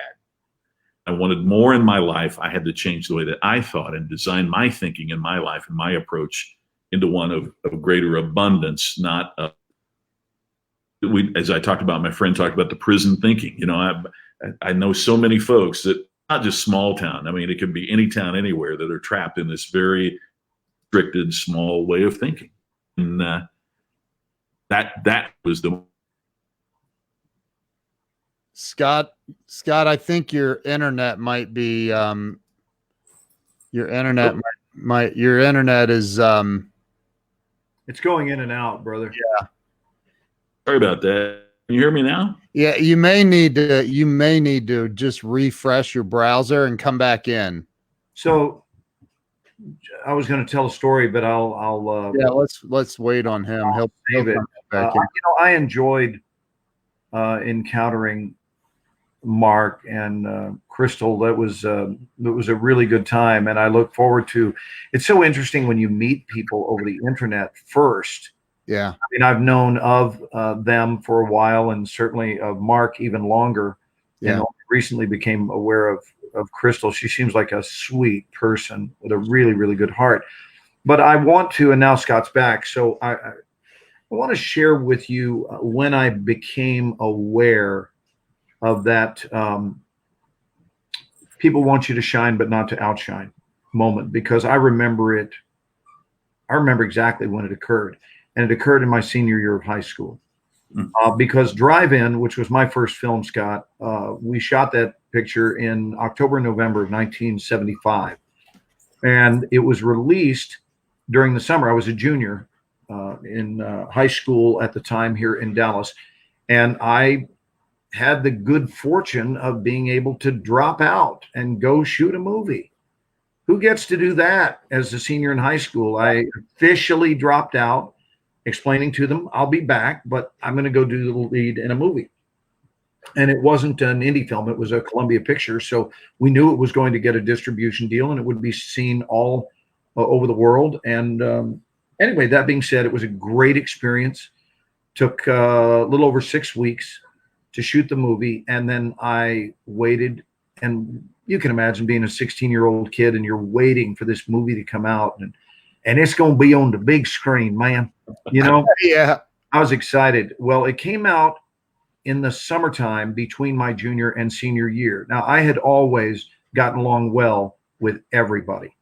I lived a problem-free stretch in school, right? Challenges with growing up, you know, but not ever at school. Home stuff, challenges of a divorce and a remarriage and religious war between Baptists and Judaism, and families having different opinions. I mean, all of that. And those things are fairly typical. But I never had problem one in school with self-esteem or with acceptance. I was always, the term means nothing to me, but I'll just use it for lack of a better term. I was popular. Remember when we used that word, oh, he's popular, she's popular. Being popular was never part of my quest, but I think it's because I was always loved and accepted. And I think it's because I always loved and accepted others. So I had a lot of friends in high school. Now I leave to do this, and I don't have enemy one, by the way. I come back and I'm thinking my senior year is going to be the best year ever. It's going to be, man, I'm just going to glide through it and have the time of my life. I have spent that summer traveling around the country, signing pictures and kissing women. That was my summer. And frankly, I decided that this is a lifestyle that works for me. I tried my damnedest to find something wrong with it and came up with nothing. There was nothing wrong with this. And I got back to my school and I was shunned by the majority of the students. Wow. Shunned. And here's the deal. Not eventually, nor do I feel sorry for myself. Trust me, I'm not spouting this stuff to a therapist. I've never told a therapist this. It's unimportant now except to learn the lesson. I was shunned immediately by people who were always nice to me. And if I had been shunned eventually, then it could be said, okay, well, then maybe there was something you were doing. There was nothing I was doing. It started day one, the moment I go back. So maybe this will harken back to be an additional insight into what it's like to lose your anonymity, because there were many students, and I don't dislike them. You know, you quoted the Bible, Ken, the other day when you said, Father, forgive them for they know not what they do. I'll put this in that category, but I at least noticed it. And what I noticed is that I had gone off and dared to do something that was important or special or significant. And here's the deal. It was a little bit different than what others had done in their summertime, right? And in their mind, and it's really clear, you really got to hear this, in their mind, not in mine, in their mind, they thought of it as, oh, you just think you're all that in a bag of potato chips, man. You're out there doing all that Hollywood stuff. And I got the nickname Hollywood, which, by the way, I hated and still hate to this day. I think it's a derogatory term to say, oh, he's gone all Hollywood. First of all, how would you know if I've gone all Hollywood? You haven't seen me. You haven't heard me say a word since I got back. So here's what happened. And I'm remembering it from that mindset of when I was a kid. Now it doesn't mean anything. But when I was a kid, it was deeply upsetting. I came home after the first day of my senior year and was in tears with my own mother, trying to explain to her that I had been shunned because of success. Now, what I would later go on to understand is that there is no successful person on the planet that hasn't experienced this dynamic, that it is par for the course. And now when I'm coaching people, I tell them, you'll know you're doing good in life when people start getting pissed off about it. Yep. It's one of the telltale signs. And so, you know, I guess being the captain of a football team was the biggest thing you could do in those years. Like if you were the star of the football team, because Texas is big on football. Yeah. Now, what are you doing? I'm sorry, you're starring in movies, and I was in Hawaii on vacation, and I saw your butt up on the screen, man. What are you, some sort of hot shot? You're all too big for your britches. And I heard all of those things, and you hear it enough, and you realize these people are not rooting for you because you've left the herd again in their minds, not in yours. And if I had returned to my senior year and been a jerk, I would have deserved all of it, but I wasn't. Right. My kind-hearted nature has been here my entire life. I was a gentleman in my senior year, and I tell you, it lasted 2 days, and that's all I could take. And I told my mom, can we please work out a connection, please, with a counselor, and find out what courses we need to take to get me the hell out of here. get done. I can't deal with this anymore because I've got students that are competing with me and I am not competing with them. This is a great topic for us to be talking about because there is this unspoken competition that exists with others in life.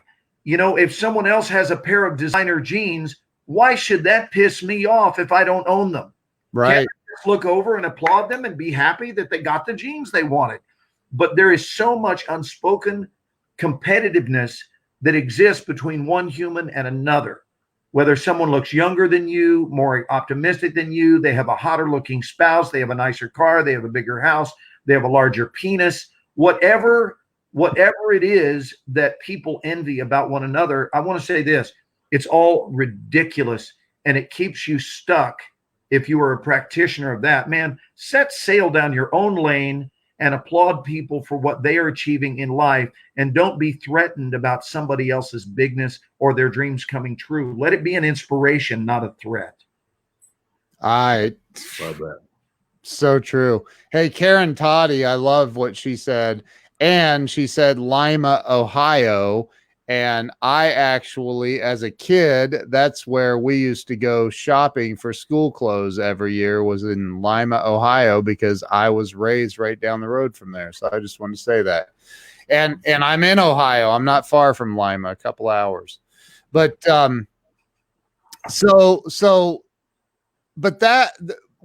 still, again, there was no moment that you described where you had that shift in mentality, or did you say, well, yeah, there was this moment where I just knew now I'm on my way. I've made it. Or that was the moment that I got that counselor to get me into a different program, which was called the TAG program. It stood for Talented and Gifted. Okay. And they were giving us a chance to be in school half a day and actually practice our profession the second half of the day. And I did that my whole senior year. And they graduated me in February instead of May. So I was released from the prison 3 months early. Wow. Because it felt like a prison. I didn't even attend my own graduation. And that was why I felt ostracized. There's the word. I felt ostracized for being successful. And I can tell you, I can handle that stuff as a 60-year-old man. Very tough to handle for a 17-year-old. And, you know, we mentioned earlier about things that could lead to suicide. That was one of them. Yeah. And suicide was never an option for me. But I'm telling you, if I had a propensity or a leaning toward that in any way, if I had had a drug or alcohol problem in those years, if I wasn't practicing, I had great coaching from my parents. If I didn't have those rocks, those stable structures to stand upon, I can see that producing a suicidal outcome. Sure. Because we all want, at the end of the day, don't we kind of want to fit in down here on planet Earth? Yeah. We want to be loved. We want to be received. And we want to connect with people. We don't want to live life alone and disconnected from the entire human race. So if people are shunning you, that hurts. Yeah. And they don't only shun you because they think your chin looks weird, or they make fun of you because your eyes are crossed, or they think you're too short or too large. They make fun of you if you succeed. Yes. Crazy. There's punishment tax for success. It's insane. It's insane. Didn't stop me. Good. It served as fuel in my gut. I just went, okay, so I need to convert this from injury to fuel. Yeah. And just not let it derail my train. That's all. I think it's a mental decision. You have to create an override and decide, I'm sailing this ship, whether you're with me or not. I don't care if you're on the dock applauding. I don't need your applause. Yeah. I'm setting sail with what I know to be my truth. What are some of these comments tonight, Ken? Well, I there's one that Carrie Lynn Carter put in a little bit ago. I looked for it. It's way up. It's way up here somewhere. I'd really like to pop that one back up again. Oh, my buddy Vance Sparks is here with us tonight, or at least he was a while ago. Wow. Hey, Vance. Yeah, we've had a lot of amazing people on here tonight, but I think we're at 2 hours and 4 minutes. It's safe to wrap this up, but I do want to, talk hey, about. Ken, I got to tell you real quick, excuse the interruption, but I mentioned on my show today that Glenn was going to be joining me on Thursday. I do a live Facebook Live at 3 p.m. Eastern, noon Pacific. And immediately one of the people that watches on here goes, "So you're going to be going long on Thursday?" You're telling us. Yeah, everybody knows me. I'm only on about 20 minutes. And I said, yes. And the guy posted, great, because I was looking forward to it. Well, and if you want to, we could really blow people away and honor a time limit, Scott. I think to try to shatter a Guinness Book of World Records and do a 30-minute show and just honor it. We could do that. Kind of funny too. This guy is a professional gambler, and he said, he even texted me. He said, "I think we're going to establish the over/under on how long." So he's betting the over. Yeah, he's taking the over. Here's what Carrie says right here. Oh, okay. You want me to do it for you? Yes. I'm gonna do it for you right now. School Scott on vocal warm-up exercises. You've never heard the vocal warm-up, have you? No. Ken? No. Okay, so we do this before class, and we haven't done it with our online classes, but we will. We'll get this back in. Right now, we're still adapting. But every week, part of our vocal warm-up is this. Trinidad and the big Mississippi and the town Honolulu and the Lake Titicaca. The Popocatépetl is not in Canada, but rather Mexico. Canada, Malago, Remedy, Brindisi. Canada, Malago, Remedy, Brindisi. Canada, Malago, Remedy, Brindisi. Canada, Malago, Remedy, Brindisi. Yes. Tibet. Nagasaki, Yokohama. Nagasaki, Yokohama. Here we go. What to do today at a minute or two till 2. A thing distinctly hard to say, but harder still to do. The beat it to 2 at 20 to 2 with a rat-a-tat-a-tat-a-tat to 2, and the dragon will come when he hears the drum at a minute or 2 till 2 today at a minute or 2 till 2. Bebop, bebop, tee, bebop, bebop, tee, bebop, bebop, tee, sa, bebop, bebop, tee, bebop, bebop, tee, bebop, bebop, tee, sa, aluminum, linoleum, toy boat, red leather, yellow leather, red leather, yellow leather, red leather, yellow leather, red leather, yellow leather, cinnamon, synonym, unique New York, unique New York, unique New York, unique New York, woo war, whoa wow, woo war, whoa wow, woo war, whoa wow, woo war, whoa wow. Holy my gosh, that is unreal. Are you kidding me? That.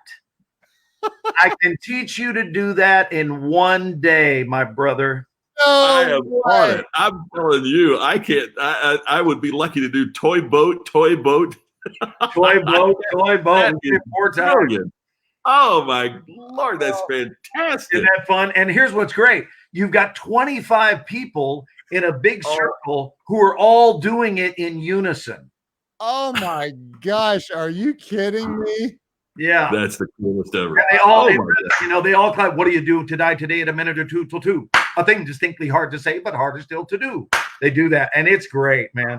Oh my! The thing is, what it does is it gets your tongue and your brain on the same page, and that's what it's designed to do. So quite often before I go out on stage, I'm silently in the back just going, what to do today in a minute or 2 till 2, a thing distinctly hard to say, but harder still to do. And then I don't have to worry about any kind of mush mouthness when I'm on stage. Sure. Wow. Holy blown. Oh, that's incredible. I cannot wait to hear Scott do that.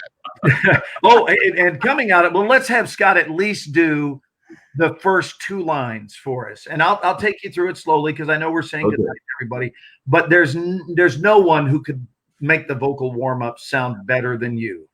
Okay, so it's Trinidad. I'm going to give you the whole line. You can write it down. Trinidad and the big Mississippi and the town Honolulu and the Lake Titicaca. So it sounds like this. Trinidad and the big Mississippi and the town Honolulu and the Lake Titicaca. You want to write that down? Trinidad and Trinidad and the big Mississippi and the town Honolulu. Let me say it again. Trinidad and the big Mississippi. Just repeat after me. Trinidad and the big Mississippi and the town Honolulu and the Lake Titicaca. Lake Titicaca. Trinidad and Honolulu and the Lake Titicaca. I'm going to teach you this. I promise you. Tammy handed me. All right. You know, the whole show could be me just teaching you this when I see you next Thursday on your show. We could do that. We could do that. We don't talk about anything. All we do is teach Scott McCain the vocal warm-up. I'm right there. Great Mississippi. Trinidad and the Big Mississippi. We got to do it down Honolulu. And the Lake Titicaca.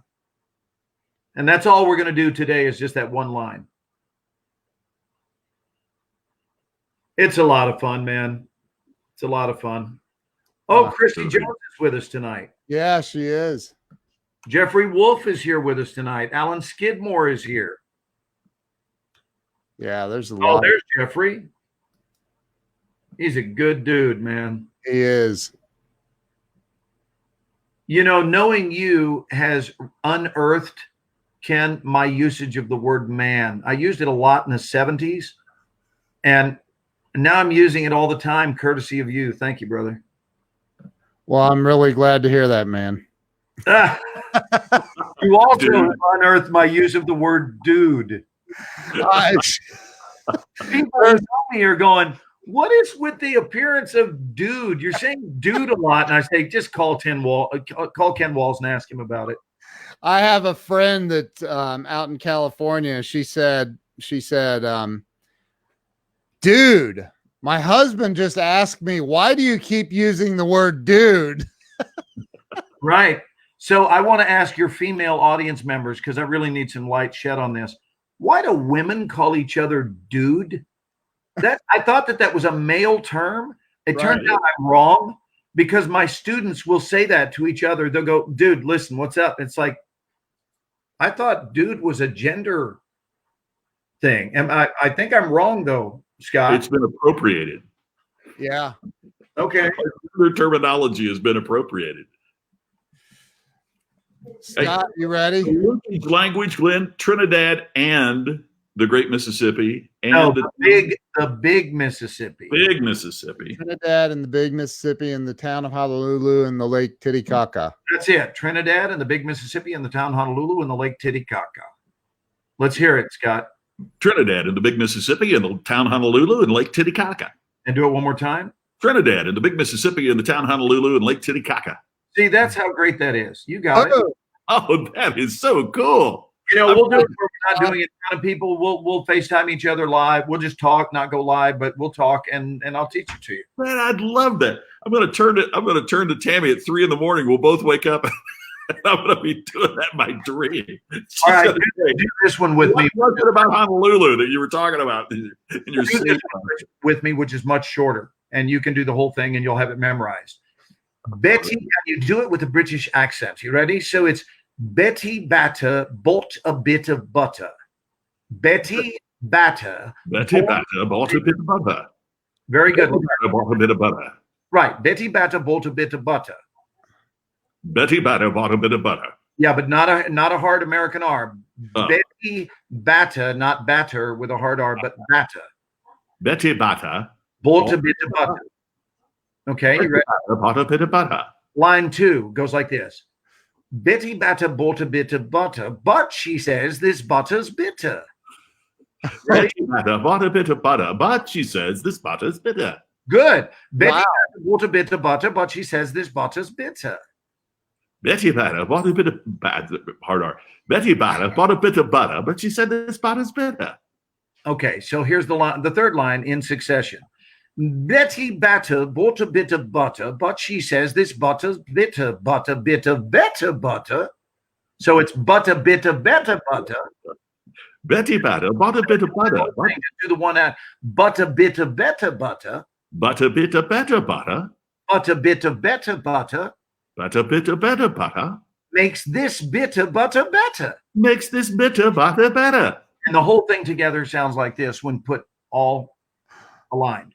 Betty Batter bought a bit of butter, but she says this butter's bitter. Butter, bitter, better butter makes this bitter butter better. Isn't that fun? Betty Batter bought a bit of butter, but she says this butter's bitter. But a bit of better butter makes this bitter butter better. Oh my God. So we do all of these, and by the time we're warmed up, man, we are ready to rock. Wow. So good. You're going to learn them, Ken, by coming to the class. I'll go ahead and say good night. I love you, dudes, and we'll talk. And I'm looking forward to being on your show. I'm doing both of your shows next week on the same day. But we didn't talk about our show, you guys. Well, let's do that. You're the one who was unplugging. I just said let's talk about the show. Go ahead. Will you talk about it? I want you to talk about it. Or maybe we should have Scott with his magical voice. Well, have we decided on a time? We were. Can you and I were talking about Sunday nights? Is that? And that's good for me too.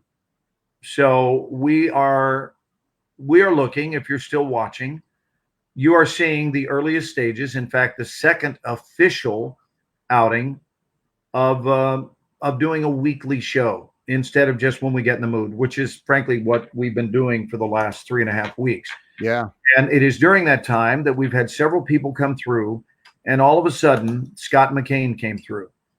And just like in casting, it's no joke, Scott. Here's the way casting works. You know when it walks in. Oh, man. That's how casting works. So you've got this idea. Is it too late to take acting class? Weldon, no, it is not. And if you're serious about it, you can join us as early as this Monday online. So I'll give you that info. First of all, you can get it from Ken because I'm sure he's got your digits and so forth. Yep. And he'll tell you how to reach me. I teach 4 classes Monday and Tuesday. Please join us online. Yeah. Via Zoom, and it's wonderful. Anyway, so what they have is it's called a breakdown, a casting breakdown, which is a mental outline of what they envision the character to be. But it's not concretized in any way, shape, or form, right? They just are sending, we think it's this. And then what happens is it walks in. And it's not exactly as they had written it, but it still is it. And everybody knows it. And you look and go, that's even better than what we wrote. Yeah. That's our vision plus something. And that's who winds up getting the job. So you came in as we were formulating this idea of doing a show. And, it's not just your golden voice, which everyone, comments and praises your voice, but I had several people who wrote to me praising your energy. Oh, thank you. Several people. I really appreciate that. Including someone from Vancouver, Canada, my friend Irene, who said, listen, Scott's energy is on fire. He's really, really alive. And my friend Catherine Franco said this morning about you. She said, he's got a smile built into his voice. And it's thank you. A lot of your lines are said with, and Ken does this too, they're said with a built-in chuckle. And it's not manipulation. It's just the essence of who it is you are. And that's powerful. Wow. And it's something that people want to dial in. They want to tune in. So we're going to go ahead and launch something. And we'd like Scott to be part of it. And I'm honored to be asked. So I am all in. So originally we thought of his golden voice to do the voiceover. And then it turns out there's a whole hell of a lot more going on behind the voice. Well, thank you. That is too tough to resist. And so the three of us are looking to do a weekly program online. And we haven't agreed on the time limit, but it will have a time limit. It won't just be that we show up and we go on every Sunday indefinitely. And we'll figure out whether that's a 1 hour or a 2 hour show. It won't be a 30-minute show. I know that, but we'll figure out what it is. And we've got some name ideas for it, but just know that that's going to get underway immediately. Yeah. And we're excited about it because it's something we not only want to do, but all three of us are visionaries. And it means it's something we want to grow. Yep. We want to see it turn into something that's unstoppable. Where we can help more people. We can, that's what the goal is to inspire the world. And it will help us greatly if you partner with us as viewers and share it out, right? Get this stuff known. Our job is to make sure that it's always inspiring, that it's always informational, that it contains large elements of humor that can keep you smiling, especially during challenging times, which these are. Yeah. Face it, they are. They're not unbearable, but they are challenging. They're challenging. And we don't want to obsess over how challenging they are. We want to remember that, listen, a sense of humor has gotten a whole lot of people through some really tough times in life. Yeah. Right. And we're not ignoring it. We just want to be here to both service conversation about what's going on, and then also to how about just celebrate life? Yeah. My mentor always used to say, and I don't know who the quote is from, but he said that the whole thing about he who laughs last laughs best is totally wrong. It is that he who laughs lasts. And I think that is so true in this time, that he or she who can find humor in the challenging situations are the people who are going to make it to the other side. It's they are the people who are going to be resilient in these times. And that's what I'm really excited about. I mean, first of all, I just love the heck out of you guys. And it's so great to think that we have a time each week we're going to get together. But if we can bring that message and help people become more resilient in this challenging period, what a great privilege and what a great opportunity. And laugh. And laugh while we're doing it. So Glenn, I'm just going to be transparent. And Glenn called me 3 nights ago, or we were on Zoom, and he said, look, I know we've kind of joked about doing a show and talked a little bit about it, but I want to do a show with you. And I was like, really? Like, I was like, I'm honored, man. I'm unbelievably honored. And so we started talking about it, and then Scott comes on, and I already knew Scott, but like after, was it last night or the night before? My days are run. What day is today? Yeah, it was about 3 nights ago. Yeah. And somebody's knocking on the door. Oh, it's your daughter. Yeah. It's your daughter who the world has gotten to know. Yes. It's beautiful. I think your daughter should be a supporting cast member, and we every night on Sunday evenings when we're winding down, we know the show's almost over when your daughter comes in to kiss you goodnight.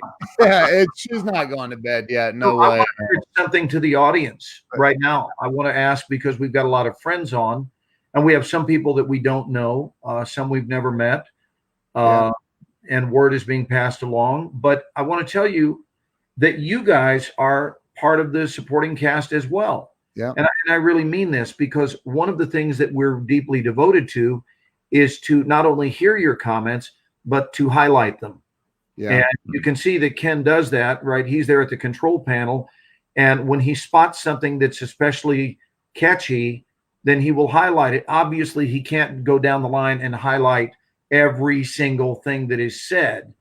But if you have something that you would like to add, or something that you would like to see spoken about on the show, what we do is we come in with basically a launching topic, but there is nothing that relegates our staying on that topic. And it's only just to get things underway.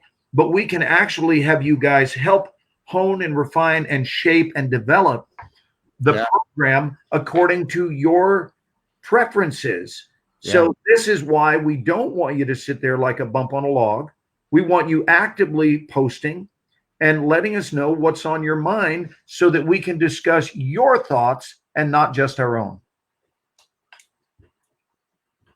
So we need your help. We need your help with that. Amen. I was waiting for someone to immediately respond with some input. I love it. I didn't realize you were on screen alone, because I'm giving it one of those. Can you read that? Thank you, Ernest. That's a great comment. That's what we're looking for. Yeah.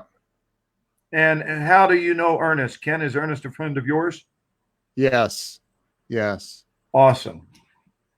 And here, Karen has, yes, you'd be able to request guests to have come in. Absolutely. And let me let you know how that goes, because I've suggested many to Ken, and it goes like this.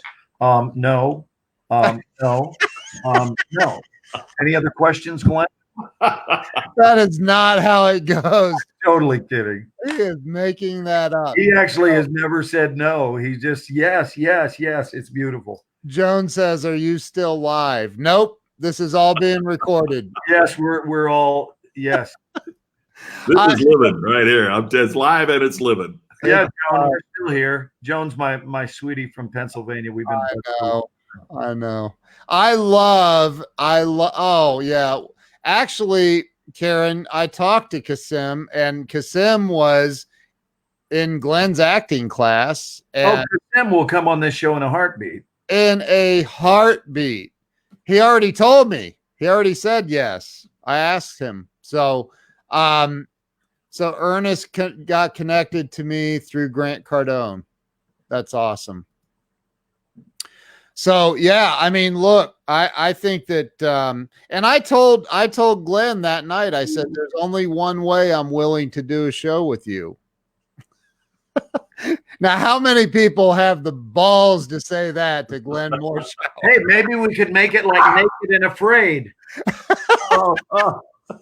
Okay, I'm out. I'm afraid. Hey, how about this? How about I'm afraid, he said. For anyone who's daring enough to do some creative writing, for anyone who's daring enough to write some poetry, right? Or a limerick. What you mean? Without even asking, I'm going to make you a promise. If you guys contribute a poem or a limerick, it will be read to you by Scott himself. Oh, yeah. I will do For that. example, I can picture some country boy writing one that goes like this. There once was a fella from Natchez whose clothes were mere stitches and patches. When people ask why, he would simply reply, man, when I itches, I scratches. I would love it if people wrote in stuff to have Scott read it. I would love to do that. You know what? I have a little puppy here that I was supposed to feed about 20 minutes ago. Oh. And she's dying to get her food here tonight. So yeah, we're getting ready to go have dinner ourselves. What is her name? This is Lucy. Oh, Lucy. So that's all right, guys. Well, hey, let me know what time Sunday, and we're on. I am thrilled to be with you. I am so glad that you asked. So, I think we're thinking in terms. Did you say 8 or 9 o'clock Eastern, Ken? I said 8 Eastern, but if that, that would be great. Okay. Right, 8 Eastern would be 7 here, and would be 5 for Scott. Is that too early for you, Scott? No, that's perfect. That works out great. And before we end this, I do want to say one more time, like if you have joined in the last 45 minutes, go back and watch the replay, because Mark Victor Hansen and Crystal Hansen, his wife, were on here, and it was phenomenal. It was absolutely phenomenal. Not just the wisdom, but they were sitting there as Glenn was spouting his wisdom. They were just frantically taking notes, and the banter and the respect. It was just amazing. So go back and watch the replay. And if you have not shared this out, shame on you. I'm kidding. Share this out. And there's Tammy. Hey, Tammy. They're saying hi. We're the only psychologically program that closes itself by shaming our viewers. Love it. You guys have a blessed week. It's a pleasure to talk with you really soon. Hey, thank you. Don't hang up, guys. I'll see you guys later. Thank you.